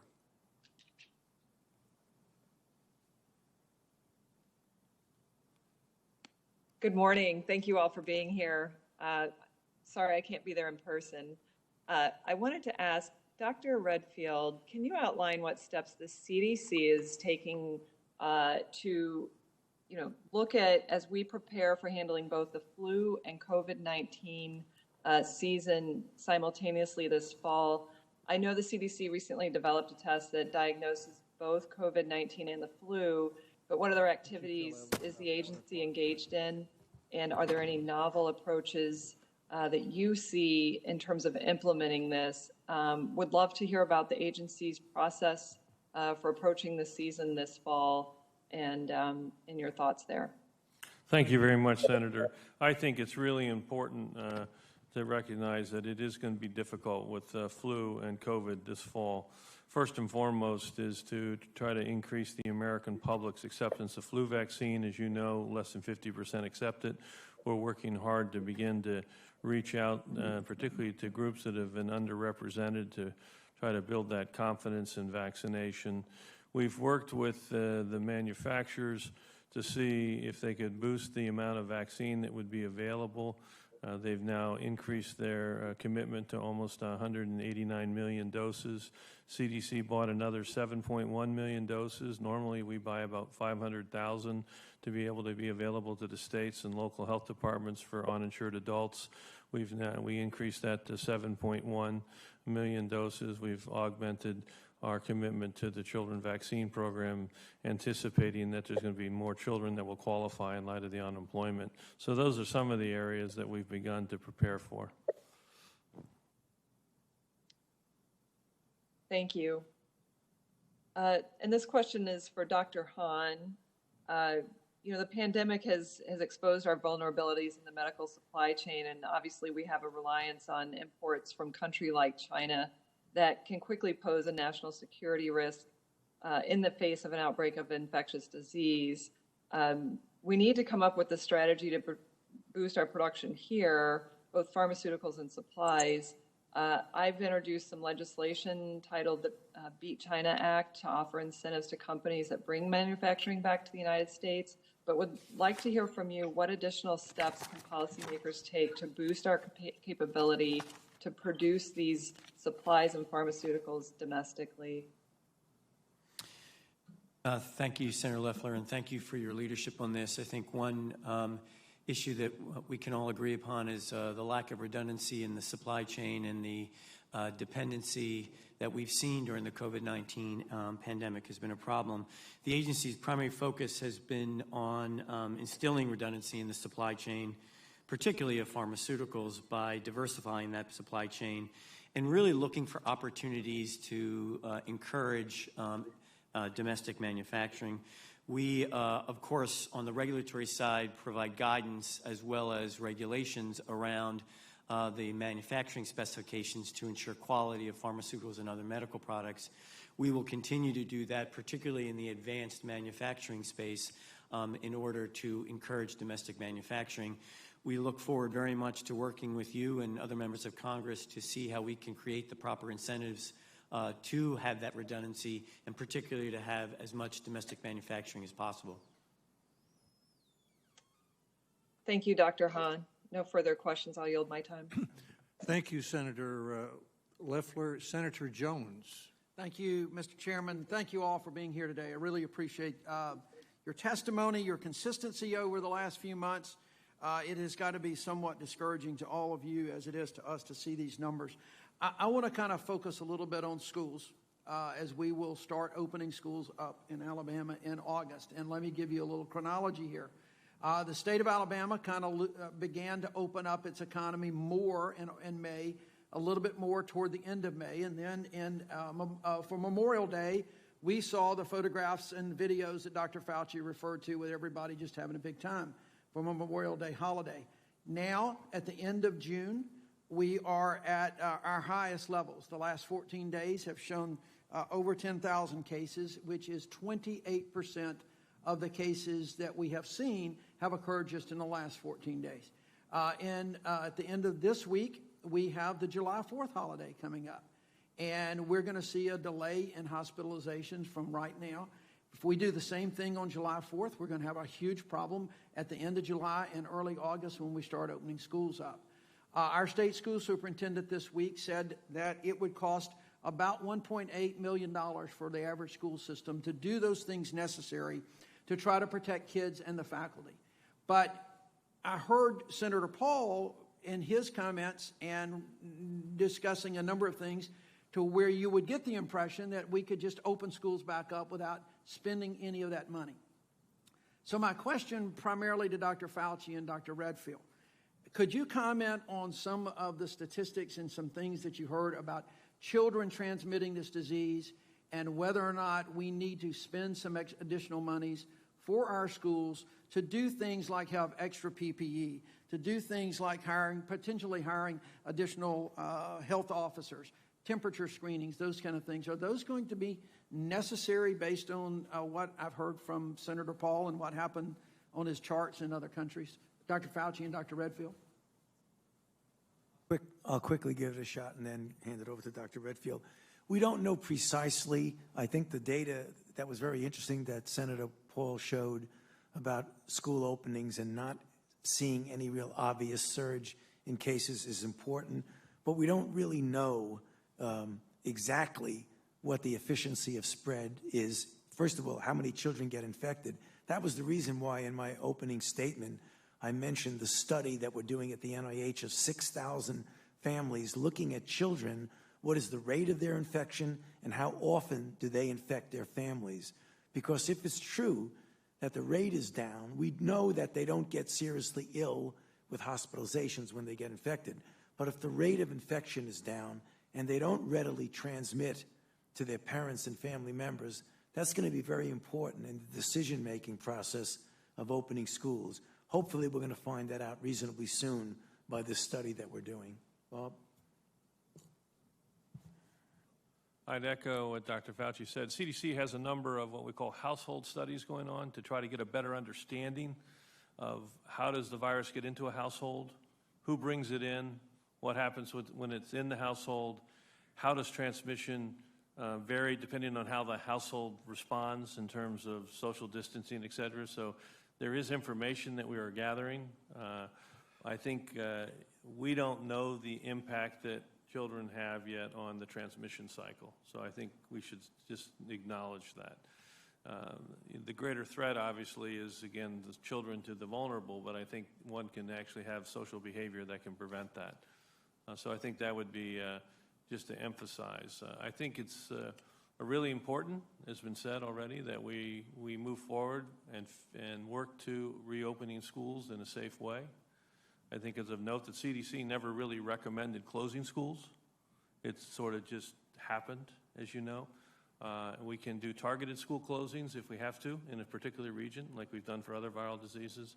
But I think we really need to move forward now and work to how to reopen these schools safely. All right. Thank you.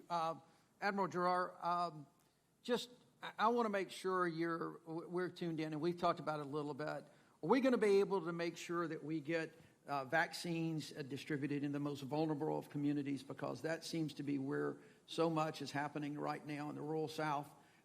And are you making specific plans to make sure that we get that into the rural areas? So thank you very much. So we all work on parts of this problem, right? So the CDC actually controls the distribution, but what my office does, running the National Vaccine Program, does things like the Morehouse grant, a cooperative agreement that we announced last week, that really reaches into the rural, into the Hispanic, into African American, to really have the community, the people who are in that community, not only link to services like testing, but to lay the groundwork for vaccine acceptance, because we know that the burden of disease is fundamentally burdened on these individuals. So these are the people, assuming the science works out, that we want to get vaccinated first. All right, great. Thank you. Thank you, Mr. Chairman. Thank you, Senator Jones. We know the witnesses need to leave about 1, and we're going to try to respect that. Senator Rosen.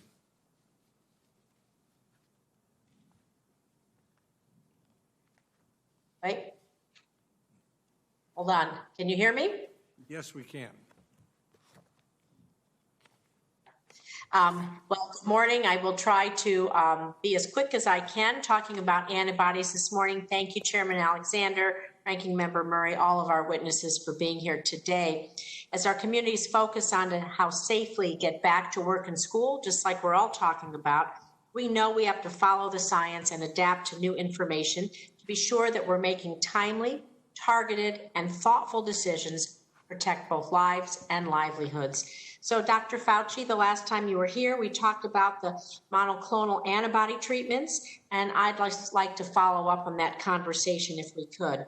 As we've learned more about the virus, how it functions, how it's different from other respiratory illnesses, what updates can you tell us about the development of preventative treatments that block the virus from attaching to the cells that it's targeting?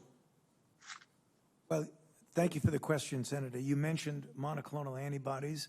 Monoclonal antibodies are going into trials right now, and a number of trials sponsored by a number of groups. Hopefully, within a reasonable period of time, we'll get information as to whether or not that's effective, both in the prevention as well as in the treatment. Those antibodies are directed against a component of the virus that is what's called the spike protein. And that protein is the one that binds to the now well-established receptor in your body for the virus, and that's a receptor called ACE2. There are a number of other studies that are not necessarily antibody studies, but studies that have an effect on the virus itself and its initial replication. In answer to a question that the chairman mentioned just a bit ago, is that there will be therapies that we will be giving, some for treatment early on and others for prophylaxis. And as we hope, as we get into the fall and winter, we'll have everything from small molecule treatments and prophylaxis to the kinds of antibodies that you're talking about. So there's a lot of activity going on to do that early in disease, both for prevention and for the treatment of early disease. Well, I know that you've been doing a lot of serology testing and that individuals are presenting with antibodies. So out of the 5 types of antibodies that people are most likely to have, which ones do most recovers patients? Which ones do they show? And if one of these specific antibodies are present, does that make a difference in if the patient can be reinfected or not? Are they effectively immune, at least for some period of time? What kind of answers does this give us if you do have the presence of certain antibodies?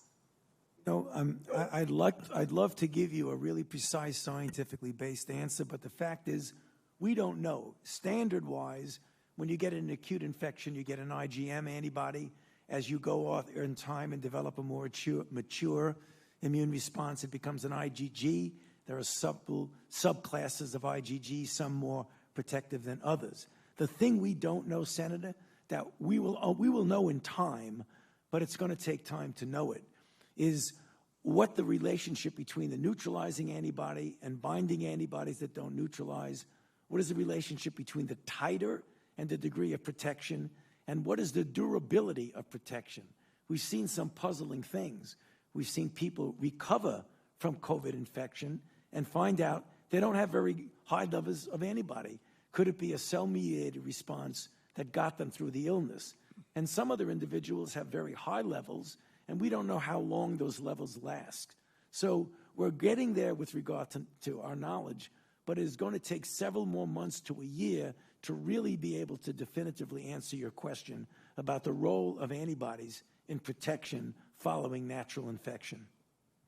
Well, building upon that, I'd like to ask this question then. We know that this virus is multi-organ. It can affect your kidneys, your lungs, your heart, producing strokes, all kinds of things, your digestive system, your sense of smell.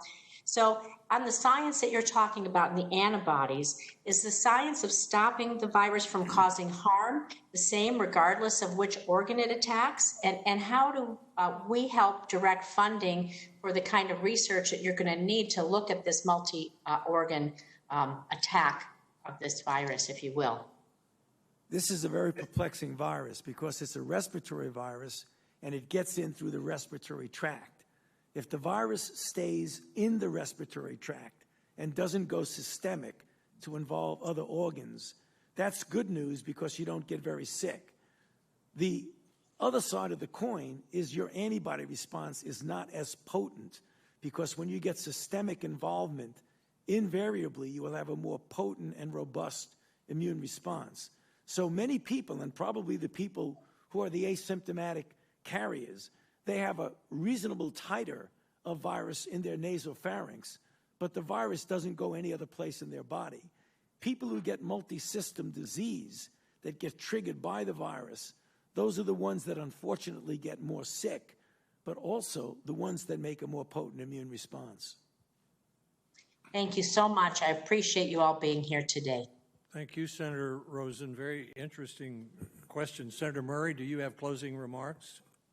I have one additional question, if I might, and then some closing remarks. I wanted to ask Admiral Gerard one question. Yes, ma'am. Thank you. Despite some of the limited data, we do know that COVID-19 is infecting and killing Black, Latino, and Native American people at a much higher rate than white people. I want to ask you how HHS is going to adjust its response to reduce cases and deaths in communities of color, and specifically, can you commit to redirect some of the $14 billion that is in unspent funds Congress provided to address those disparities? Let me answer the two parts of the question. First, as you know, and really appreciate your support, we've tried to focus our testing into high social vulnerability communities. So 70% of our over 600 pharmacy sites are in high SVI communities. That means racial and ethnic minorities, language disparities, socioeconomic. FQHCs, we've made a major push that the federally qualified health centers that take care of 1 out of 3 of those in poverty, over 1,300 of those are now offering testing. And of course, we're super excited about the award to Morehouse School of Medicine last week that has a large coalition to create a national infrastructure to reach minorities and underserved. So that's what we're really doing. And you know, my office, this is what we do on a daily basis, even without a pandemic. Your second question is, I don't commit the money. I certainly think we need continued investment in this area, continued significant investment in this area, that the $40 million is a down payment on how we could best reach the underserved community, but you're going to have to talk to OMB about how the money is spent. Well, actually, HHS oversees that, so we will ask them, but I think that's an important question. I'll keep following up and tracking that. Yes, ma'am. Thank you, Mr. Chairman. I appreciate all of our witnesses taking the time to join us today to update our committee on the course of this pandemic and all of our efforts to respond to it. I hope we will continue to have an opportunity to hear from all of you, as well as other key administration officials about this, because the absolute worst thing we could do right now is to pretend this crisis is over when it is painfully obvious that is not true. The reality is that the losses in this pandemic so far are nearly unthinkable, and any further delays in our response is really unacceptable. We need to take this president to take this crisis seriously and lead, and we need Congress to act. So I hope we can all get back to work as soon as possible. We need to support our families, our frontline workers, our businesses, our schools, our communities. We need to get testing where it needs to be. We need to make sure we are making progress towards a safe, effective, widely available vaccine. And we need to strengthen our ties with the global community rather than cut them. So there's a lot left to do, Mr. Chairman. I look forward to working with you on this. Thank you, Senator Murray. I know our witnesses have a meeting they need to go to, so I'll abbreviate my remarks. But one thing I want to ask you, and perhaps you can each do it in a minute or less. I've put out a white paper in recognition of what some of you have said, which is that in between pandemics, we have found it difficult to do some of the things we need to do to prepare for the next pandemic. So if there were one or two things that you thought we should try to do now in order to be prepared for the next pandemic, what would those one or two things be? Dr. Fauci? One of the things that I would like to see is an appreciation on the part of our entire nation of the importance of responding as a nation as a whole, and not have a situation where when you have a challenge such as we have right now, we have very disparate responses. We've got to do it in a coordinated way because we are all in this together. The other thing I'd like to do now is to cement in our minds as we bridge to the future the fact that we cannot forget that what was thought to be unimaginable turned out to be the reality that we're facing right now. So it relates to the kind of appreciation that outbreaks happen, and you have to deal with them in a very aggressive, proactive way. Dr. Redfield? Thank you, Mr. Chairman. I think the most important thing that I could say is that when it comes to public health threats, our nation needs to be over-prepared, not under-prepared. And as I mentioned before, decades of underinvestment investment in the core capabilities of public health, data modernization, laboratory resilience, workforce, emergency response, I think is fundamental. We've really been hit with this simple virus. And I think at the end of the day, it's going to cost our nation trillions of dollars. And I think that we have a moment in time where I think people are attuned, and I would say now's the time to make the necessary investment in our public health at the local, territorial, tribal, state, and federal level, so that this nation finally has the public health system not only that it needs, but that it deserves. Admiral Giroir? Of course, I agree completely with my colleagues, and we're all singing from the same hymnal here. I'll say three things. Number one, data infrastructure is really important. When we came into this, we didn't know how many ventilators were in use, how many tests were out there, were the tests positive or negative, who was being tested. I mean, the complete soup to nuts infrastructure that we need to make decisions. You need those data to make decisions and to allocate resources. And now that we built this on the fly, but we absolutely have to invest in that. Secondly, I would say resiliency of the healthcare system. Yes, we need to attack COVID, but what happens to everything else? We've seen cancer screenings go down by 80%, childhood immunizations plummet. Just about every other thing in the healthcare system was sacrificed for our COVID response. So it's not just the pandemic response, but it's everything else we need to do. And the third thing I would say is we continue have to focus on health disparities. If everyone was healthier in this country, if we invested into those, to hypertension, diabetes, obesity, all the things that could bring the general health up, you would not see as horrible of outcomes as we have in any pandemic. So working on health disparities that have been here for decades is, I think, critical to raise our general health and prepare us for whatever's going to hit us. Dr. Hahn, you can have the last word. Thank you, Mr. Chairman. First of all, thank you for your leadership on your white paper. I think that's really important to put this conversation forward. There are two things I want to emphasize. One is the data modernization, but from an FDA perspective, it's a very manual process to, number one, collect data on demand and also the supply chain. We need a very robust system to understand that. We also need a robust real-world evidence approach so that when we make decisions in real time during an emergency, doctors do that all the time, agencies do that, particularly during public health emergencies, we have the appropriate data infrastructure to collect real-world evidence and feed back into our decisions, and then revise those decisions as needed. Critically important for the agency. And the second thing is linked, and that is to my previous comments that Senator Loeffler asked about. We absolutely need redundancy in the supply chain, we need redundancy in manufacturing, and we need to emphasize the importance of domestic manufacturing. Thank you. Thank you, Dr. Hahn. Well, the one thing this sneaky, dangerous virus has reminded us is that there will be another sneaky, dangerous virus one day. And we know from experience that it may be easier to take the steps you've just described while our eye is on the ball rather than between pandemics, because we get interested in other issues. I'm grateful to the witnesses for your time. I thank the senators on both sides of the aisle for really careful, insightful, and courteous questioning. The hearing record will remain open for 10 days. Members may submit additional information within that time if they would like. Thank you for being here. The committee will stand adjourned.